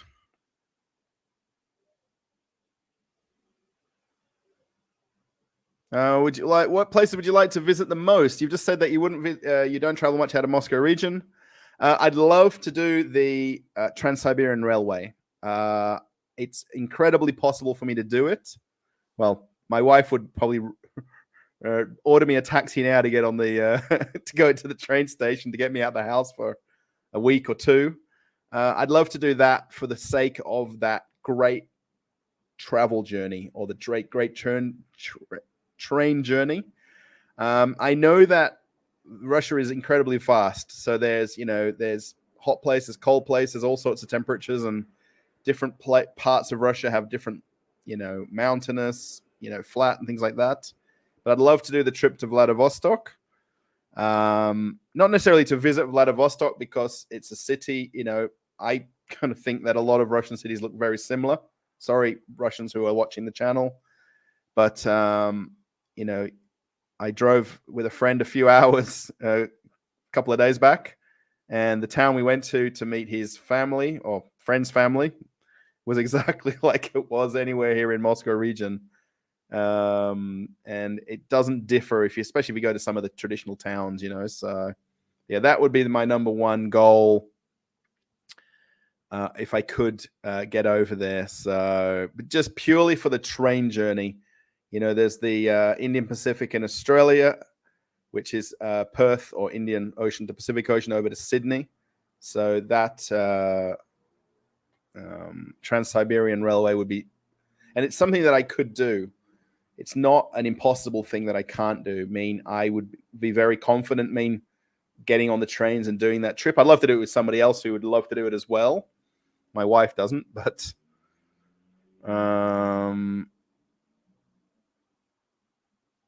yeah, please do write in Russian because I can't read in Russian to know what they're saying there. Yeah, Mikhail, yeah, no, 52K won't even buy a Khrushchevka in Moscow region. The price went up in the past year. Yes. Yeah, my wife's friend basically needed the money. And there is people who need the money to the point they will sell things incredibly cheaper than even market price or market value. And she wanted it to stay going to somebody that would appreciate buying it and doing whatever they're going to do with it, like my wife and I. So it kind of worked out for both parties, I guess, for my wife and us and her, so yeah, I mean, I've talked to my wife about looking at Khrushchevkas and maybe buying something and then completely tearing it apart and remodeling it.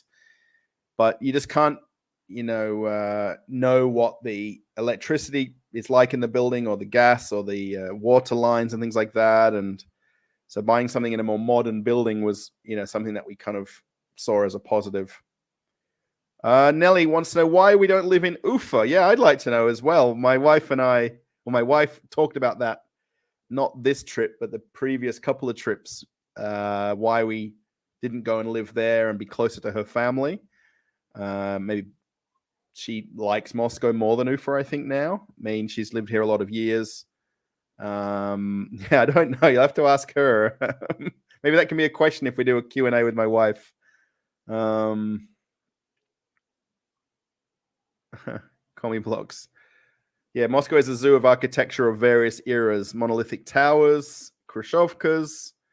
I like grey commie blocks of the 70s and so on. Which one you like the most or none? Yeah, I honestly, having lived here so many years, I don't really have a love for one or the other. I mean, there's a lot of modern places.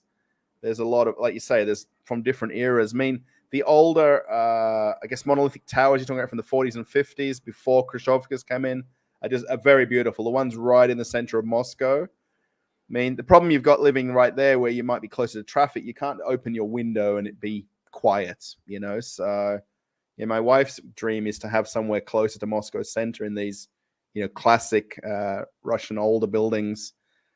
The Khrushchevkas, I mean, I've got friends who live in them and we visit them, and you can walk inside and it's like an IKEA showroom, but the building outside looks like it needs tearing down.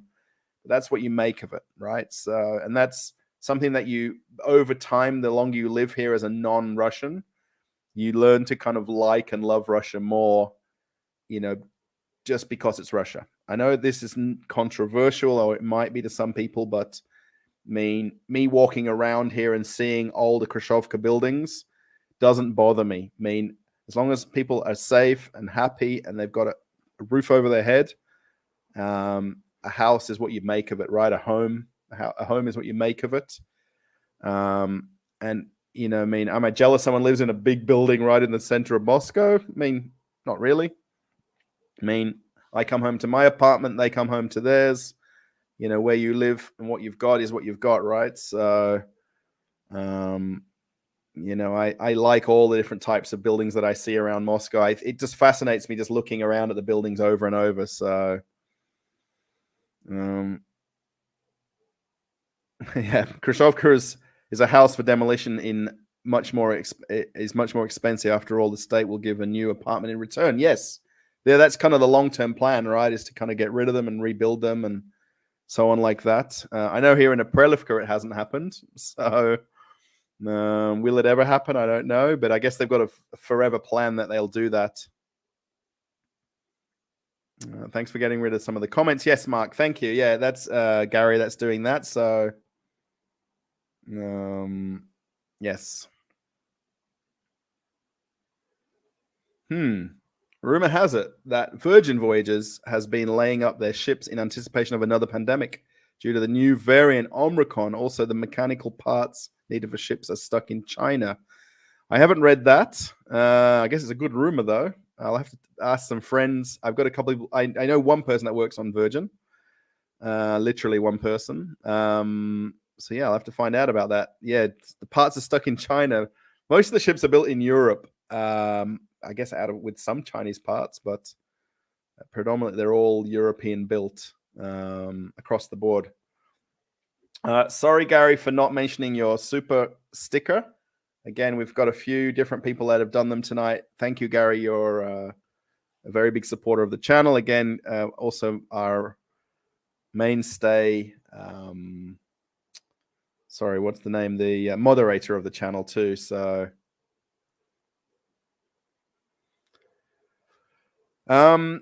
Max wants to know what's the interest rate you got on your loan. For how long is it a fixed term? Actually, it's paid for in cash. Now, I wasn't really ever going to reveal that, how we paid, or my wife, not I. I'm going to say it's my wife. I was there just for moral support last week when we went. So, yeah, in the bank, which is rainy day money. And she decided that's what she wants to do with her rainy day money. My rainy day money is still in the bank in Australia, and it's sort of staying there. I guess we've all got rainy day money, right? Yeah, it wasn't a bank loan that we had to take. Going forward, if we're going to do any kind of serious remodeling, we may or we would have to borrow money to do that.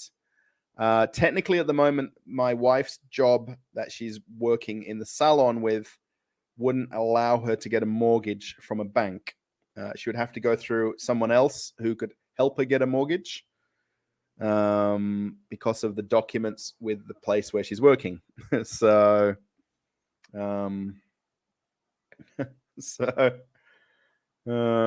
yeah, so I know the current interest rates. I mean, honestly and truly, I don't know the exact number, but it's between about 10 and 14%, I think, at the moment.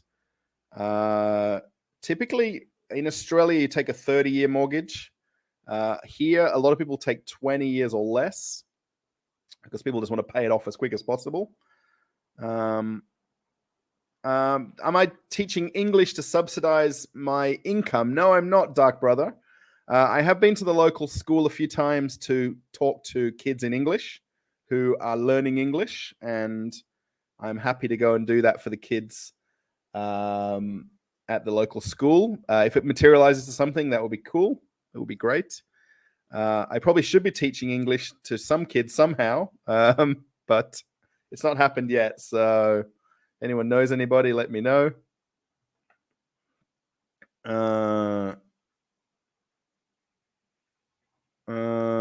Baklikov, I'm not going to put the comment on screen.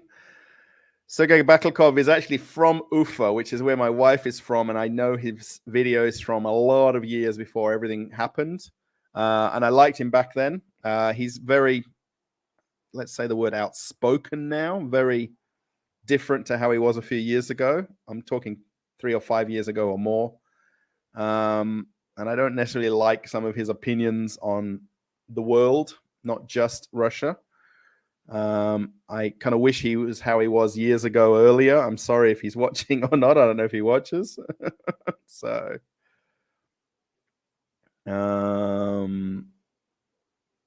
yeah. So, yeah, Khrushchevkas are getting destroyed for building new apartment houses. Yes, I know that's been a thing for a lot of years. Yeah, what time we're at? We're an hour 38. Sorry, Babel, I'm just looking at your comment just popping up here.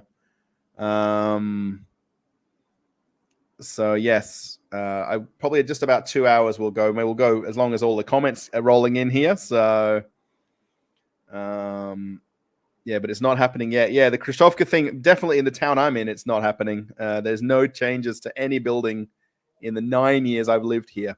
In 9 years, even the building we're in here, I think it's only a few years older than that. It's probably 11 or 12 years. I'm not sure exactly. So yeah, this would be the newest building, if you like, in the whole town. Yeah, congratulations on becoming a landlord. It's challenging, but a great way to build wealth. Yes, I will make a follow-up video about the people.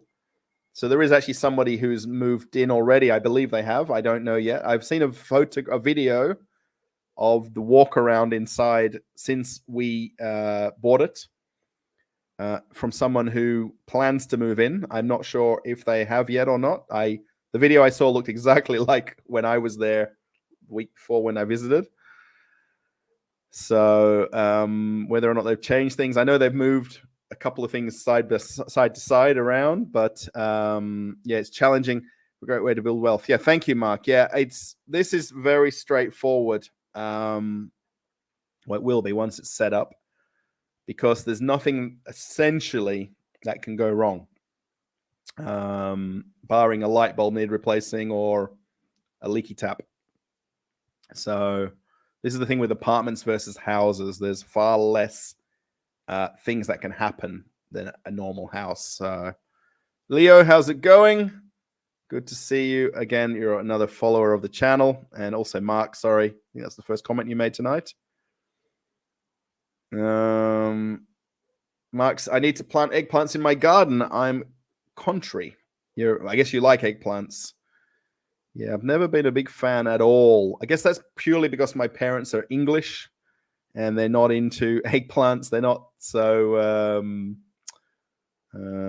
exotic. Eggplant is a big thing in a lot of other cultures than English cultures. So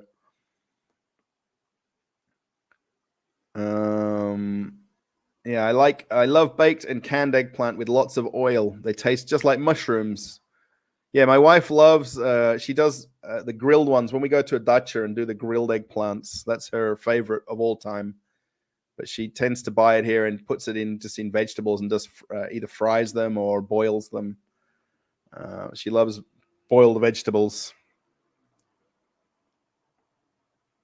Do you think the Russian language is as difficult as I say it is? Yes, it is. I'm not picking it up as quick as I'd like to. Does it require more dedication than English, for example? I think English probably in the reverse is probably simpler to speak it.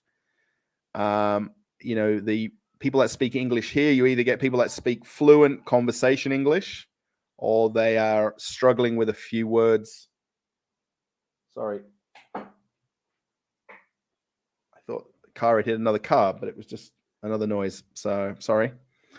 Yeah, I think it's easier for someone to learn English than it is me backwards learning Russian, if that makes sense. That's just my opinion. So,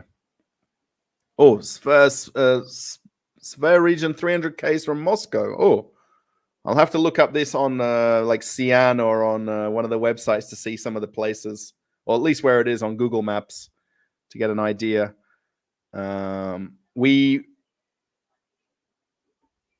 Sorry, I'm just hearing noises downstairs.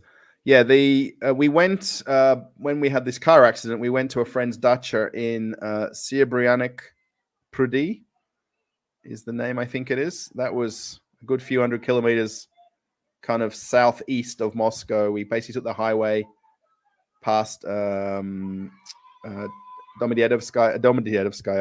Airport, and then further southeast. So.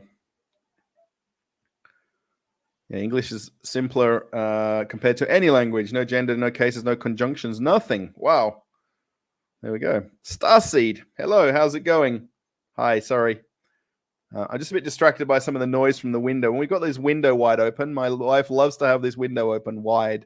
And I like to close it because it just seals these are double glazed windows. So if you close them, it's zero noise. But just the fact that it's summertime, we can have them open. Okay. Oh, you've got some of the. I can't pronounce these. Kashnovsky Village. I'll have to look these up. Yeah, English would be very ideal. Sorry. Rudy Konings, how's it going? Pleased to meet you. Again, somebody new, I think, to the channel.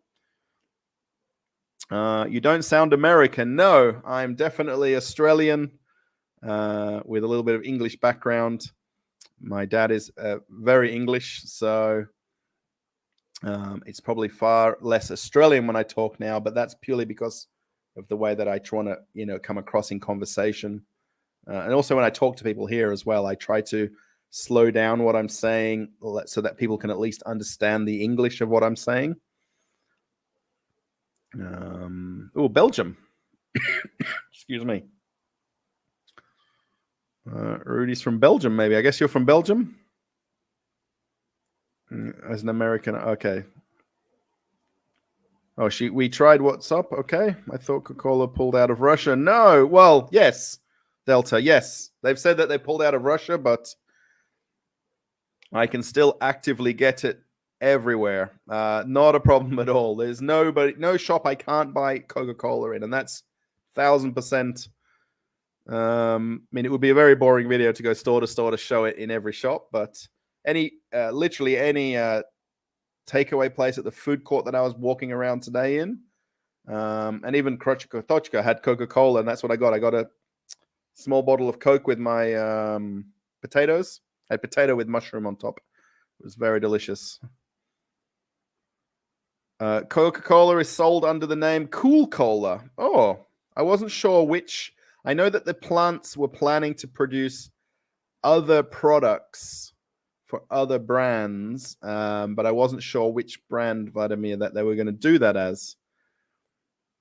There's Cool Cola, then there's, what's the Fanta? Fancy. Fanta is called Fancy. And if you can see this can behind me here, this is Fantola. It's not Fancy. I got that at the store just coming home off the bus this afternoon. Yeah, everything is sold under other names. Yes, I'm pretty sure that they've already announced that was going to happen, but I haven't started to see it in my local shops, like downstairs at Krasnobyle and other little local shops, to know which places, to which names it's definitely going to be. So, Vladimir, actually, only yesterday, the United States has banned the supply of Jack Daniels to Russia. Nevertheless, it is not a problem to buy. Absolutely. Yeah, yesterday, I go to the Krasnobyle, which is a convenience store, liquor store, wine store for anyone not from Russia. And I was showing the guy on the shelf, and I was explaining to him how in Australia, they've pulled all Russian vodkas from the shelves in Australian liquor stores and bottle stores. And I said, here in Russia, no one's doing the opposite and pulling brands off the shelves. Of course, there's no Australian brands, but they're not taking all the Australian wine off the shelf. And I was not talking about Jack Daniels, but I was showing Jim Beam, because they've got Jim Beam Apple, regular Jim Beam. Actually, they do have Jack Daniels in the store downstairs, but yeah, it's 100% available in any liquor store that you would go into. Even the little tiny store downstairs from my apartment. If anyone wants to watch that video, I've got it in the playlist. The Russian typical liquor store tour, I think I called it. So, Mac Auto, a drive-through thing, day and night, even in my town. I've been there twice. Russians have always queued up for all kinds of McDonald's, even including at Mac Auto. Oh, yeah. The one Kuzny Tochka or Tasty that they had, I went to in Narofominsk. I would imagine when we went, this was a couple of months ago, it had opened within a few days, and there was definitely cars lining up through the drive-through to go to it. So, is it true Russia doesn't allow baldness? I don't think that's true, or it is true.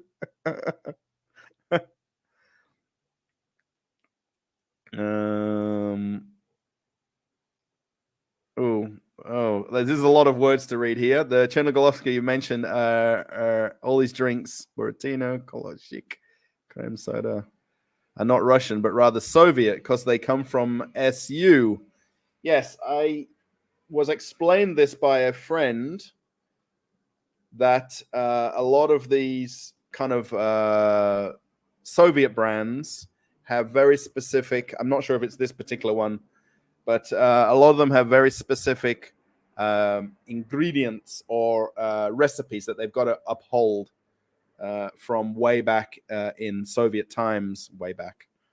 So, yeah, I'm aware of it to a point, but I'm not sure about all the other brands you're looking at there. But Baikal, I know, because Baikal I drink. So,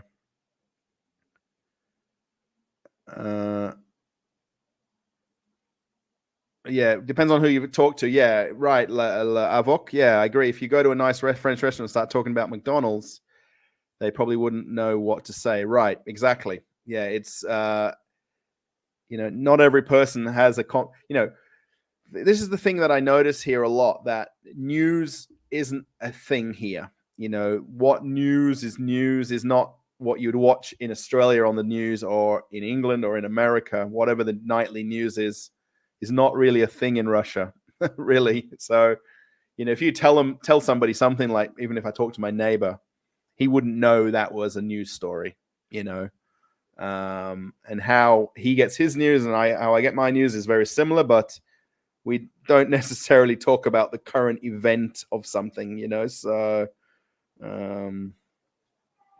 yeah. John Glenn. Oh, Glenn John. I think you've watched the channel before, I think. Greetings from Chicago. Italian beef's dipped.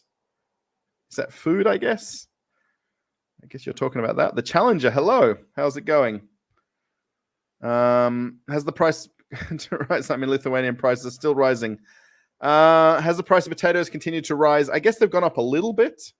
I wouldn't say lots. I guess other Russians in the channel would probably have maybe different opinions of the prices of increasing. We don't buy lots of potatoes personally. We eat a lot more tomatoes, cucumbers, radish, sometimes cabbage, lettuce. We don't buy lots of potatoes like everybody else may buy lots of potatoes in Russia. I guess they've gone up a little bit. I don't think lots, but it depends on really what variety you buy. Are they washed or unwashed? Too many variables in the price of potatoes here. There will be big problems in the EU this winter. Yes. Do I speak Russian? No. Niet. Malenki по-русски. Or chut-chut. I understand a little bit of Russian. I don't understand lots. Осторожно, осторожно, зверь открывается. Следующая станция Krabopkinskaya. So if anyone Russian watching, my Russian is very crazy because I know all sorts of weird words which don't make sentences together very well. So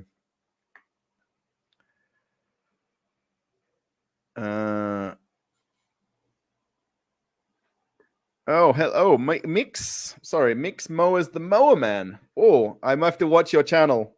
I'll have to watch it. I like watching lawn mowing channels. If anyone watches YouTube, and it's strangely interesting to watch if you've got a lawn mowing channel. Mix Mowers the Mower Man. Nice. Yeah, I like watching all sorts of crazy different channels and whatever niche they're in, but thank you. And hello from England. Yeah, my dad is from Leeds, Bradford, West Yorkshire. He's as Yorkshire as they come, my dad. 2 babies come from Matryoshka dolls. I'm not sure. I don't think so. Depends on how small the doll is as you open it. So, Jay Thomas, how's it going? Hello. We got quite a few new people in the chat. So, Big Bada Bomb. Sorry, do you speak Russian? Niet pinilai по-русски. I don't understand Russian. I do, but not everything. So, Babel is off. Have some lunch. Try to catch the end of the live stream. If not, catch you next time. Yes, we will slowly wind down. I guess we're getting slowly through the comments here. We will slowly wind down. I try to kind of keep it to about 2 hours, the live streams. So,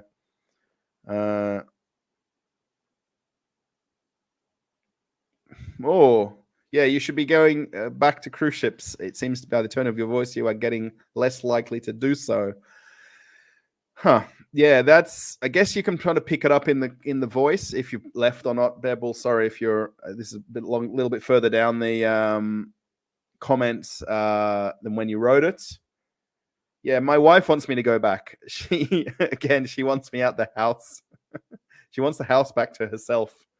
I guess before we married and lived together as much as we have now, I was still doing some contracts on the ships. So she wants me to go back more, probably as equal amount as you do, more than I do. So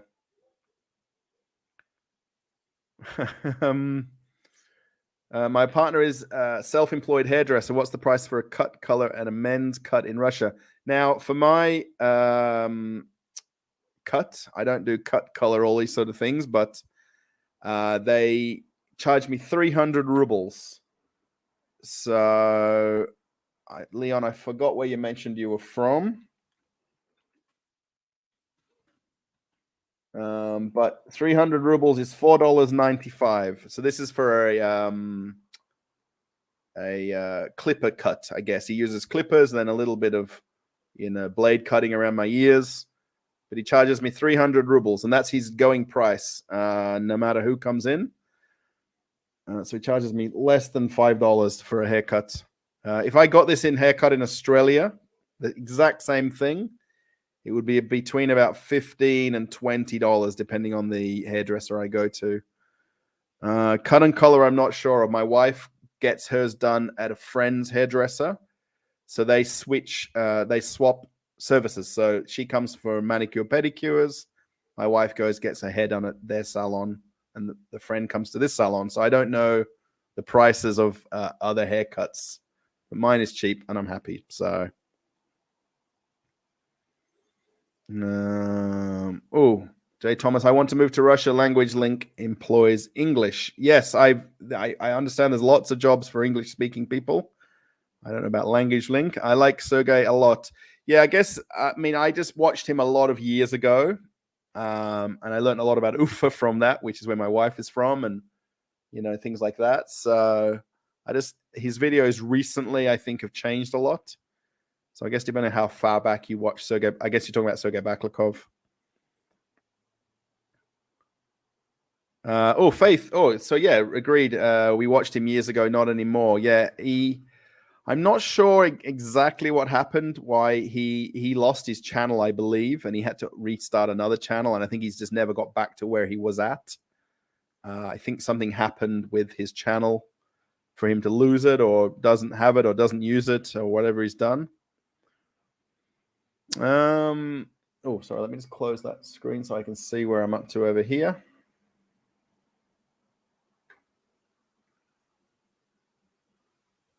Where is safer, Australia or Russia? Okay, I'm going to talk about Australia because, I could go out on a night out in Perth, which I don't really go out really at all in Australia. And things can happen. You could get drunk, you can crash your car, you could get beaten up, you could get in a fight, an argument. And Perth isn't the beautiful, sunny, rainbows kind of city that it's made out to be. There is dodgy areas, there is nice areas, there is dodgy parts of town, there's, nightlife areas where there's a lot of bars and nightclubs. Personally, I feel very safe here in the town that I'm in. I could walk now out and catch the bus, go to the city, go to Moscow. I'm not a person that likes to stay out really late at night, honestly, anymore. At home, I'd get in a car, drive somewhere, do what I'm going to do, drive home. I feel just as safe here as I did in Australia, knowing that, things can happen in any country of the world. Safety, I guess, is a different way to look at it. In terms of the events happening now, there's obviously a more likelihood that something could happen. I'm being very general in this answer. I talked to my neighbor about this the other day, about, the convenience of driving to Belarus. And I was explaining to him that Australia is an island and you can't drive anywhere and you can't leave the island without going on an airplane. And he didn't comprehend that until I mentioned to him a couple of times. Then he kind of laughed about it, about how Australia has got nobody else around them. Indonesia, New Zealand, Antarctica. A long way west is Africa, Madagascar. But, that's the one thing that's different. Whereas here, you can drive to multiple countries, realistically. And you could be in areas of good or bad parts of the world, right? So, Marty, yes, good to see you again from Texas. Thank you. Yeah, I really should do a weekly live stream, not just pick and choose when I do it. I should stick to a thing that I started out doing. The challenger, please do my question. Did I skip over the question? Sorry, I'm didn't think I was behind. Okay, some questions are not here, so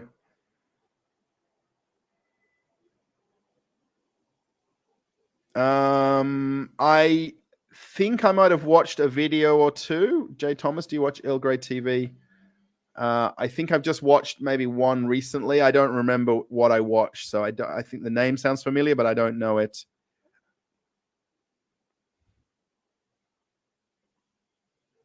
Yes, I am in Moscow region. Yes, I'm not in Moscow itself physically. Yeah, are they removing? Are they removing Khrushchevkas in Moscow itself? I guess they are. I guess there's a lot to remove, and it's probably a forever plan. It's not. They do mention things. They'll do something here, and it can take 3, 5, 10 years to do something. So,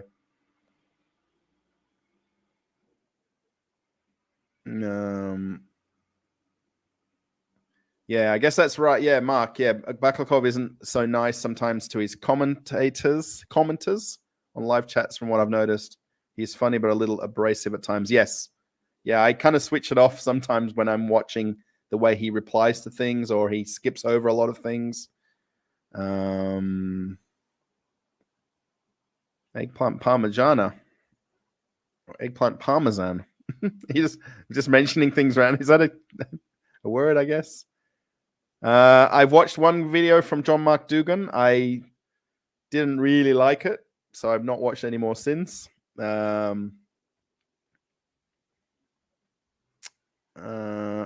Okay. As far as between Moscow and St. Petersburg, I guess up on northeast region. So thank you. Oh, you sound like an Aussie. Thank you. Yeah, I've got my Fremantle Dockers shirt on, and they tied today. They played Richmond and drew. And with the time difference, I didn't watch the match, but a friend sent me the scores. So, there you go. Oh, yeah, sold in Magnet. Yes. I guess we're talking about different drinks and things like that, Vladimir. You put magnet, but it's Magnet. Stay.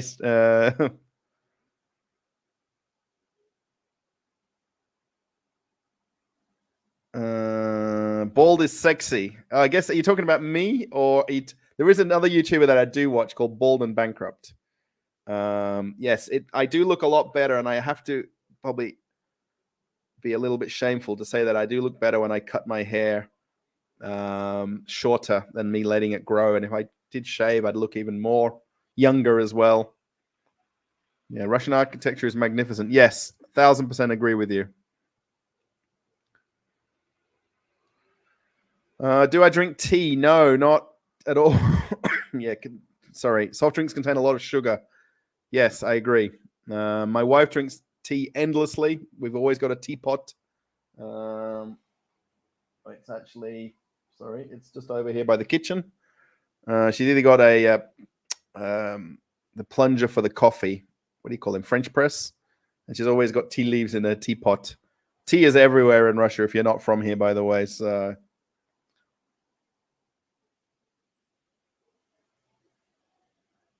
Greetings from the Netherlands. I think that all the conversation revolve around topics that are incomprehensible to me, such as drinks and fast food. Sorry. Oh, I guess that's good. I think you're talking about good things. Meppy Gron. I've been to Groningen, by the way. Meppy. I guess maybe that's your name or your channel name. I wonder if Gron is Groningen. And Delfzil. Sweet potatoes are good for me. Thanks. I just eat normal potatoes. I think we've had sweet potatoes where we've done them like in the oven where you like roast them, I think. Jay Plays, how's it going? I think you're a follower from watching the vidIQ channel, Jay Plays, I think. I believe so. Yeah, good to see you. This is my Moscow kitchen behind me. I'm doing a live stream. Of course, you realize that by now.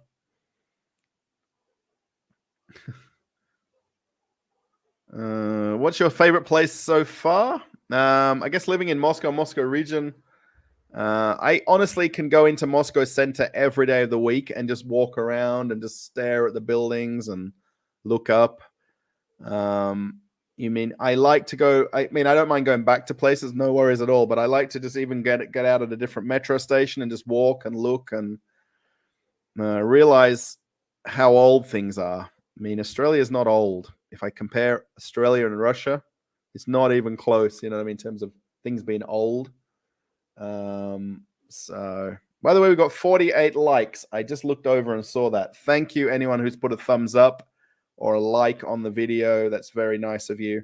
I do ask at the point when we end the video, which might be soonish, I don't know, maybe put a thumbs up or a comment on the video after it's ended. Or if you want to ask any questions afterwards, I'll do my best to answer them or be as polite as I can to answer them. Obviously, in live streams, I can give you longer answers.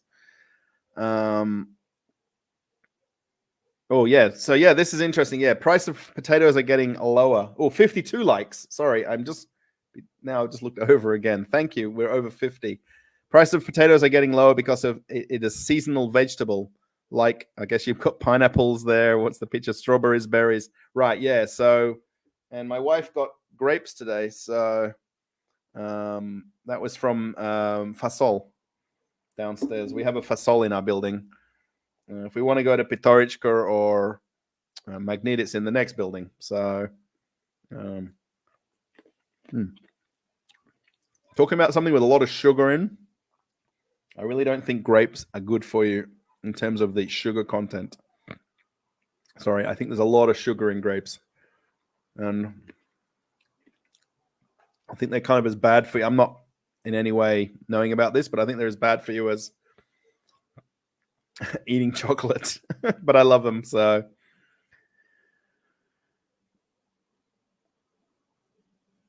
Oh, what?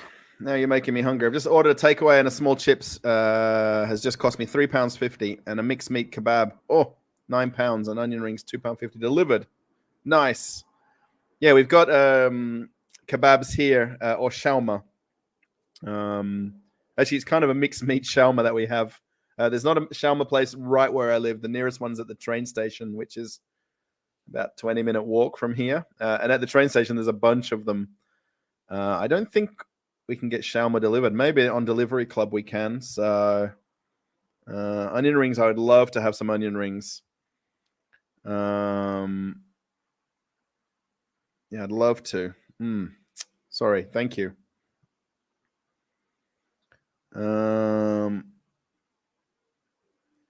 Oh, my hairdresser charges me 650 rubles in Moscow region.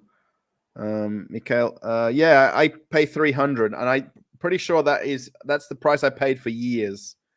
That's actually kind of the same salon as where my wife's got her nail salon, and I know he doesn't give me any discount because essentially it'll be free because I know my wife cuts his wife's nails, and they have a bit of an agreement. But I know I've always ever paid, and he doesn't give it to me for free and let my wife pay later. He makes me pay with my card. So I guess maybe you got more of a haircut than I've got. Mine's just a clipper cut. It's not more than 10 minutes in the chair, you know. So, but that's 300 rubles. So I don't know, 650 seems a lot. That's more like Australian price. DJ Thomas. Jay Thomas, are you being blocked? No. You're not. I don't know. I don't think you are. I guess I'm looking at two different chats here. Thank you for the super chat, by the way, 199. Thank you very much. Yeah, I guess if you're saying something that's not politically correct or worded, or you've said a certain word, there is a small chance that what you're saying is not correct. I'm sorry if some of the words are not coming up. Maz, Leeds is not Bradford. I will slap your legs. Yes, I'm sorry. Yeah, West Yorkshire is pretty much most of my relatives, my aunties and uncles. I've got some in Australia, of course. But sorry. Yeah, Leeds United are definitely playing Crystal Palace today in Perth at Perth Stadium. So... actually, I saw photos on Facebook. I did look at... My wife called me into the other room saying, did you see your sister's photos today? They went to support Leeds United. because my wife's good friends are massive Leeds United fans, and they were wearing the shirts. They had a flag. They had beanies on. So I'm sorry, Max, for that. How are the temperatures over there? They're warm. It's not hot. We had hot the last 2 weekends.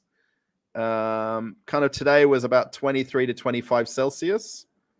Kind of cloudy most days with an afternoon rain here and there, like a tropical rain thunderstorm, I guess, which is I always think that's very un-Russian. It's more other countries, but I guess here in Russia we get those afternoon rain showers.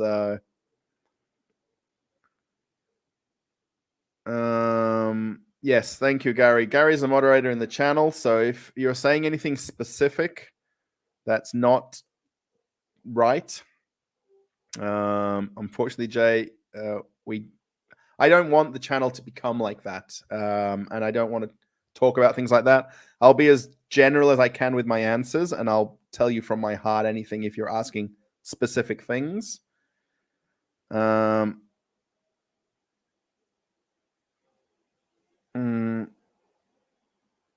Yeah, so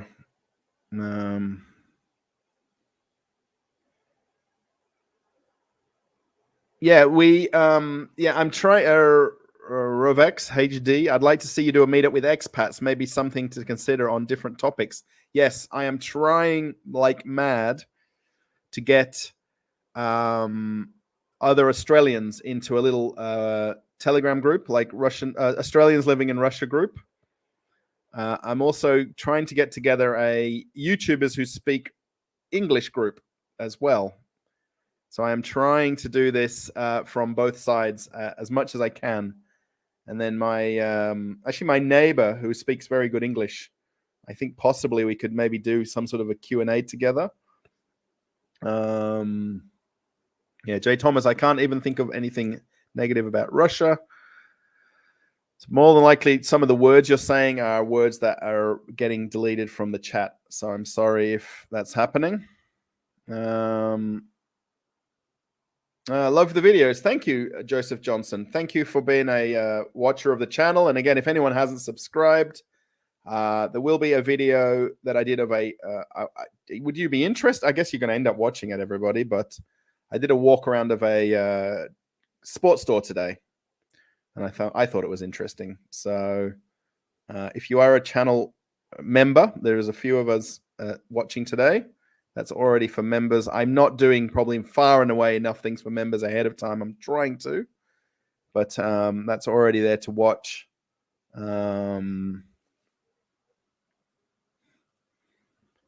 do you feel about rugby? Being from Perth, I'm not a rugby fan.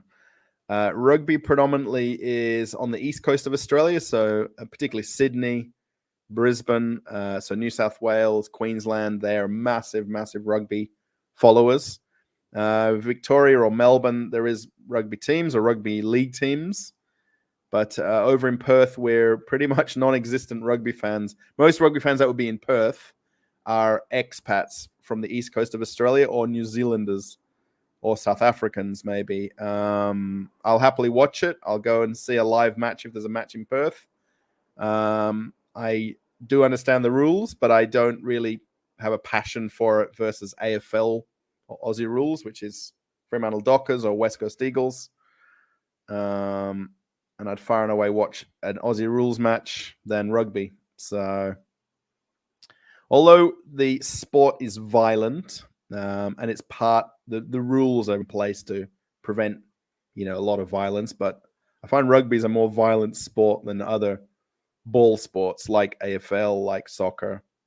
So, where do I like to live? That's a pretty general question, Nelly. I like living here in Aprelivka where I am. I like the town that I live in. I like coming home from Moscow center to come to Aprelivka. It always feels like I'm coming home when I get off the bus or the train if I catch the train home. Yeah, so yeah, I like living here, I guess. That's an answer. Russia's a good country for camping.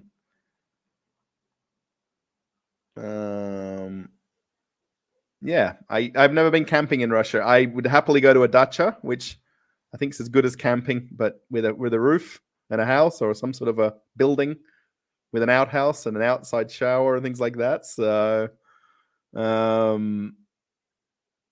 yeah, I've never been camping. I don't think I have really any intentions to go camping in Russia when you can easily go to a dacha or to a country house somewhere. So,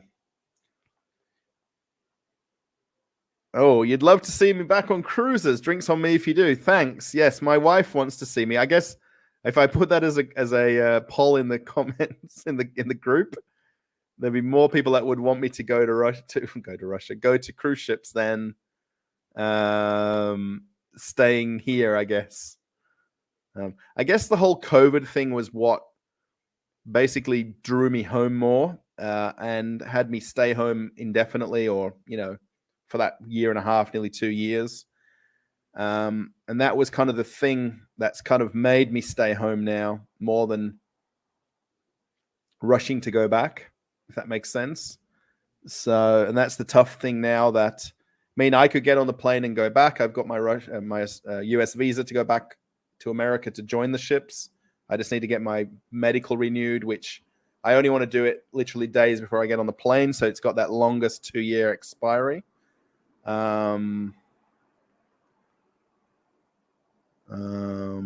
Yeah, so thanks. Yeah, drinks on you. Yeah, I guess we'll have to let you know what ship I'll be on and we can somehow do a cruise.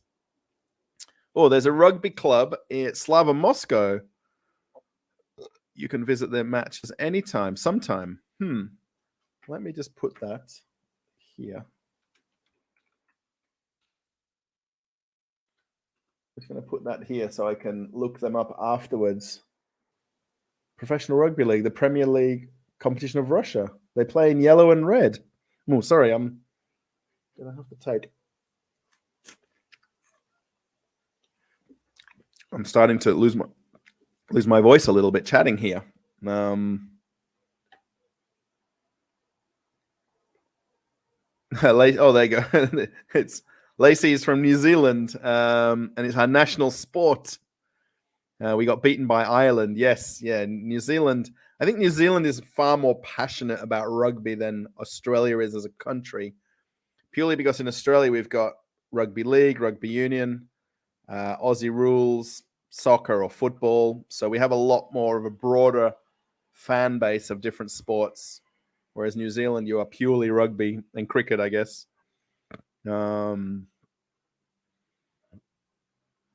Yeah, so if I went to a sports store, I would look at the camping section. Yeah, there was a small camping section today.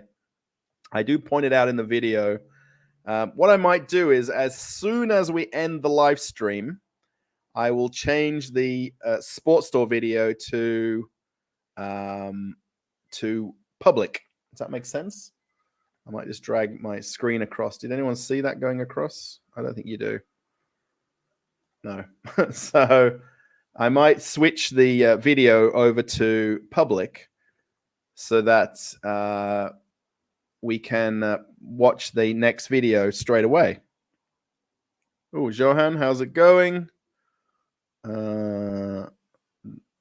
Laka.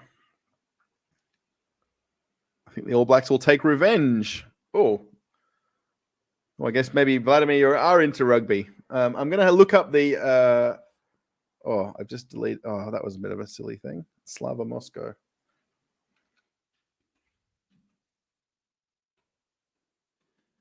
I'm going to look that up because I like going to any kind of sport, especially in Moscow. I was noticing tomorrow that there's Russian soccer there. I think Dynamo is playing tomorrow, and I was thinking about going to the stadium to watch the soccer tomorrow. I've not been to a match for quite a long time, so actually I didn't really go during the whole COVID thing because of all the issues with QR codes and buying tickets online versus at the stadium. So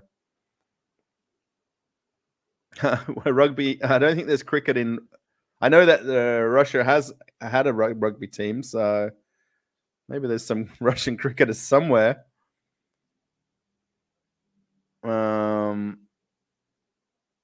Yeah, rugby in Russia as a South African, I would love that. Yes. Yeah, I've got quite a lot of South African friends from cruise ships. Lawrence, Marius. He's my last roommate on cruise ships. Metro Novozobotskaya. Oh, I know Metro Novozobotskaya, definitely.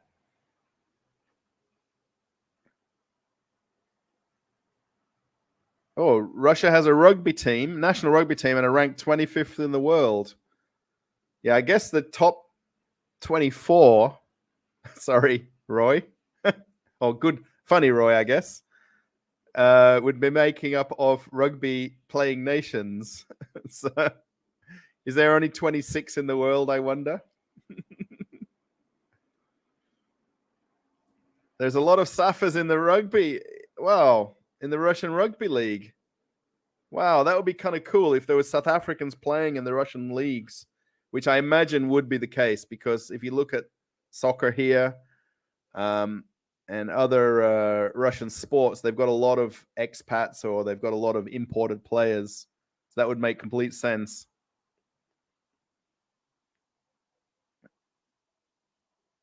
Oh, several years ago, my friend sent me a kiwi bird holding a rugby ball with a beanie on and All Blacks written on them. Nice. Wow, you guys are into this. You'd love to watch the sports store walk around. Yeah, so what I'll do is when we get close to finishing the live stream, what we'll do, guys, we'll go for another 9 minutes, unless the conversation just keeps going and I don't end up answering all the questions. I think we've got through a lot of the longer questions.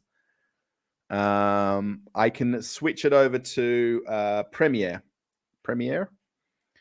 the other video, because it's not very long, by the way. It's a walk around of a sports store, so it's not too long to watch. The shopping center one is going to take me a bit longer to edit down. It was like an hour and 20 minutes with everything, literally where I have the camera on as I'm walking between areas of the shopping center. So there's a lot to cut out of it. So Slava Moscow is played by 2 people. It's got to be more than 2 people in the team. Have you planned a Russian river cruise to St. Petersburg yet? I did that about 15 years ago. It was great. Purvis, no, I haven't. I've not really looked it up anymore since I saw them there at Northern River Station. I know they're not cheap, like really not cheap. I mean, maybe I could get some sort of a press price, being that I'm a vlogger or blogger. Lacey, do I play sports? I used to play tennis back in high school, and pretty much high school and after I left school. I was part of a grass court tennis club in Fremantle in Western Australia. Not very good player, but I played. Is Russia safe for travel? Yes, it is. Very safe. Not a problem. Honestly and truly, if you are willing to sort of fit in, if that's the right word to say, which should be the case anywhere in the world, right? If you're willing to kind of live the values, or not live the values, that's a bit of a harsh, strong word, but if you're willing to fit in and not be outspoken, I guess if I went to Bali or Thailand on holiday from Perth and I was being an absolute idiot and speaking out on the streets and being an absolute tool, it wouldn't be safe for me to be there, because they would shout me down in an instant. And like it's the same coming here. So I would say completely grab yourself a visa, come do what you were going to do. Obviously, the challenges with paying for things and using credit cards in the country is a problem. So just bring cash and as much as you'll need, and not need to figure out getting more cash. We were kicked out of the competition. Oh, we were kicked out of of all competitions before we were 20th. Wow. So Russian rugby was doing well. Now they've dropped down to 25th. Then I can join. Donate blood, play rugby. I guess that's a rugby joke. Everyone thumbs up. Yes, thank you. I've just switched away now, so I can't see. That was a bit silly, wasn't it? I click that one. Oh, there it is. Yeah, we got 61 likes. So thank you. I've got the screen over here now, so I can just plan to get the other. I I can get the premiere going for the next video. 2 South Africans play in Slava Moscow. Now I want to meet. Now I want to go. Now I want to see these South African guys just to go and have a beer with them and say hello to them, because they're honestly and truly South Africans and Australians. We would get on like house on fire, honestly, if that's the expression I use, right? We have a lot of things in common. Obviously, completely different countries in the world, but sporting wise, barbecues, family life, everything very similar. Really want to come and visit Russia. Would love to see you do a Maori haka. I couldn't do one. Like the New Zealand All Blacks. Yes, I couldn't. I've shown my wife loves it. She's watched a lot of videos of people doing hakas, and she thinks it's the coolest thing to watch. Australian teams don't do that. So thank you. Cleared my mind. Yes. Don't bring any substances to Russia. Yes. I think that's the same anywhere. Honestly, don't bring things into the countries. Oh, thanks. Thank you, Roy. I guess your 2 comments are very appreciated. Yeah, there are 100 nations in the Rugby World Ratings. I was having a bit of a joke about Russia because, you know, for them to be 24th or 25th out of 26, I wouldn't expect anything less. But I guess if they're 25th out of 100, then they're doing well. There's some big dudes here, so I guess it would suit the kind of the big burly Russian beer drinking kind of guy to be in the team.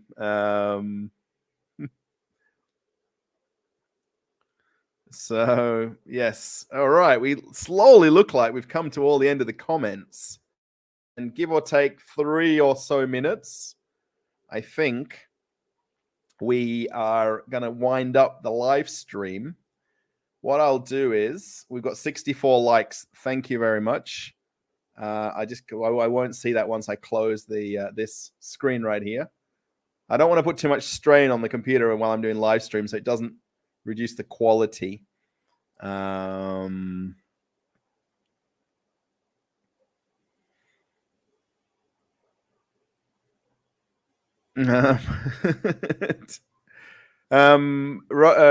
I'm going to do a Coca-Cola comparison. I don't drink vodka and don't really like it. Russians all rave about Russian standard, but is it truly the gold standard? It is very popular. There is a ton of other vodkas here. I mean, I do notice people just pick up any bottle when they're in the stores. I think people buy the cheaper one for the sake of drinking vodka. But is it the gold standard? There is a gold standard version of Russian standard, by the way. USSR rugby team appeared in 1974. Yeah, I do remember vaguely Russia having a rugby team even before my life of living here. So, yeah. Yeah, white Coca-Cola, Joseph says, about vodka. I am going to do a Coca-Cola tasting. I've got enough bottles now to put in front of me and figure out how I'm going to do it. I'll probably do it on the kitchen table and move the camera and the microphone back there. I think a lot of people asked about doing... Well, where's the one where I can do the... where you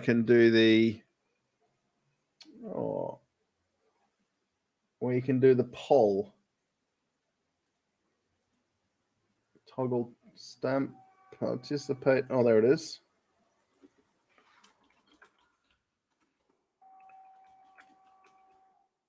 Coca-Cola live stream.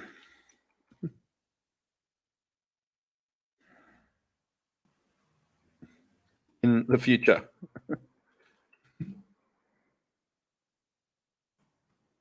Well, we've got a few people watching. I guess we might get a bit of a answer to a poll here. Oh, hello from Sydney. How's it going, Natalie? Good to see you. Yeah, you guys have got that big time difference. So it's definitely early morning in Sydney. So, oh, Nelly, thank you. Thanks for the stream. It's interesting to listen to you. Thanks. Yes, we will slowly wind up. We're at 2.5 hours. It's about 30 minutes more than I wanted to do. I like to try to keep the live streams to about 2 hours, but obviously if there's plenty of comments, I like to get through them. I like to give you my full answer and attention of the questions that I get, especially where they're easy for me to go through. But what are we at? So we've got 14 votes. We've got 93 yeses and 93 yeses, sorry. 93% yes and 7 no from 14 votes. So will it kind of pick up a little bit? 15 votes now. There we go. My husband buys the cheapest vodka and it's very good. Yeah, I think it's really, your tolerance for drinking vodka, I think. I mean, I've never really got into drinking it. I could drink vodka with maybe an orange juice or Coke or things like that. But I wouldn't be able to kind of tell you whatever brand was ever poured in the glass, So drinking Coke in 65 drinking Coke 65 years in 47 countries, Gary. Evok, thank you. Yes. So what we'll do is 17 votes. We're still 94% yes and 6% no. So I'll give you guys another few seconds to come up with your vote. And then what we'll do is what was that Russian news I just saw?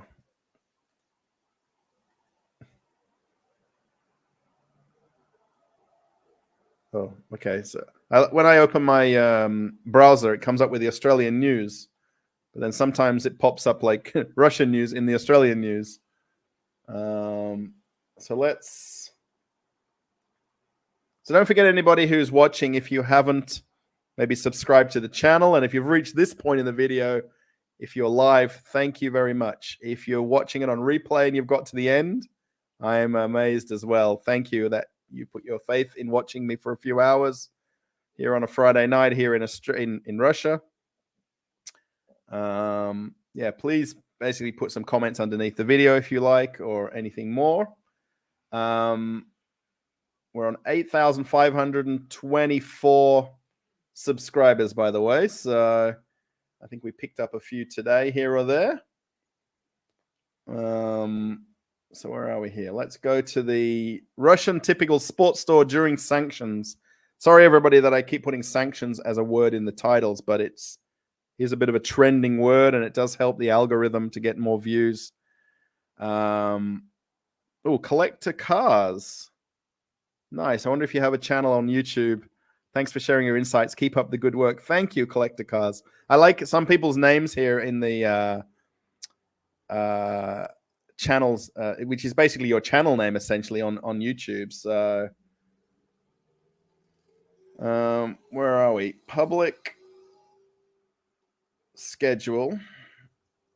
So today is the 22nd. Let's see if we can get this working right. So we're at 11:21.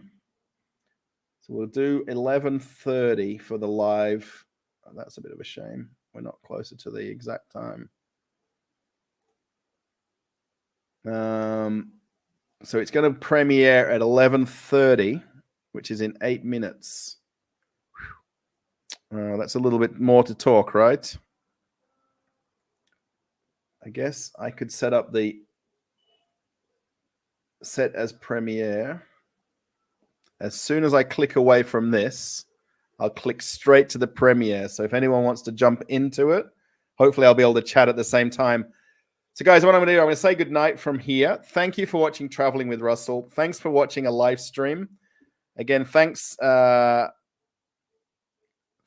again for all of the thumbs ups.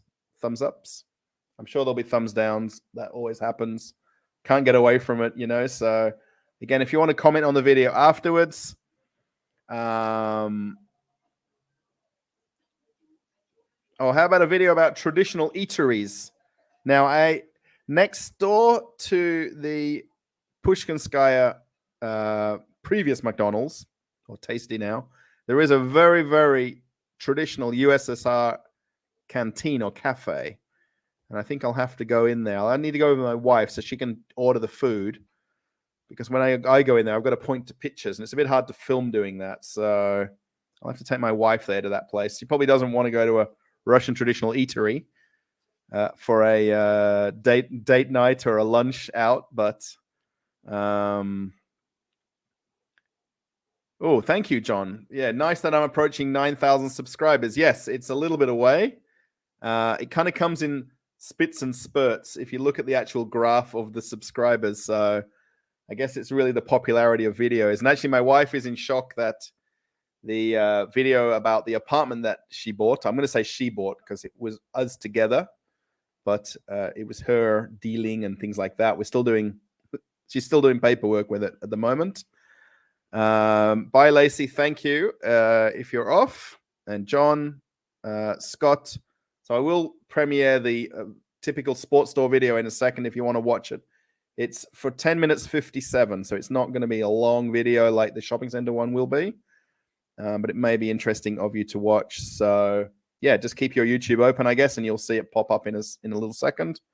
So yeah, thank you, John, Scott, Sari, Johan, Gabi, Nelly, Gary, everybody, Babel.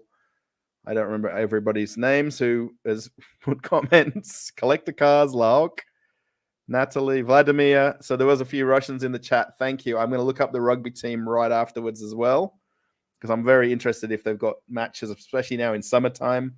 If they've got something that I can attend, I would love to go to it as an Australian. So yeah. All right, so I'm going to end the broadcast. Thanks again for for the super chats and super stickers, things like that. Super thanks you can put in any video you want to as well, and that would obviously go back into the YouTube channel. So yeah. Well, Leon, thank you. Russell, sorry, I'm reading my own name. Thanks, Russell. Love all your content. Thank you. Oh, Babel, you're still watching, or you came back. Thank you. Leon, Nelly, thank you. Yes, it'll be like a long thank yous to everybody. So yeah, I think,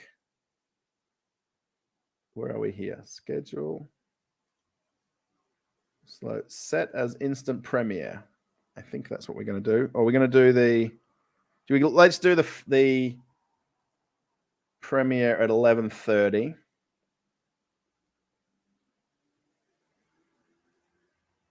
Public watch page will be created. It'll show a countdown to this date. Oh, there we go. Yeah, let's do that. So it's going to schedule to start in 4 minutes, the next video. If I click that now,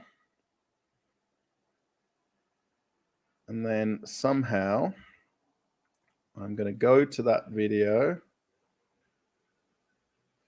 Well, there you go. Premieres in 3 minutes. So if anyone wants to close this video and go to that video, you're more than welcome to.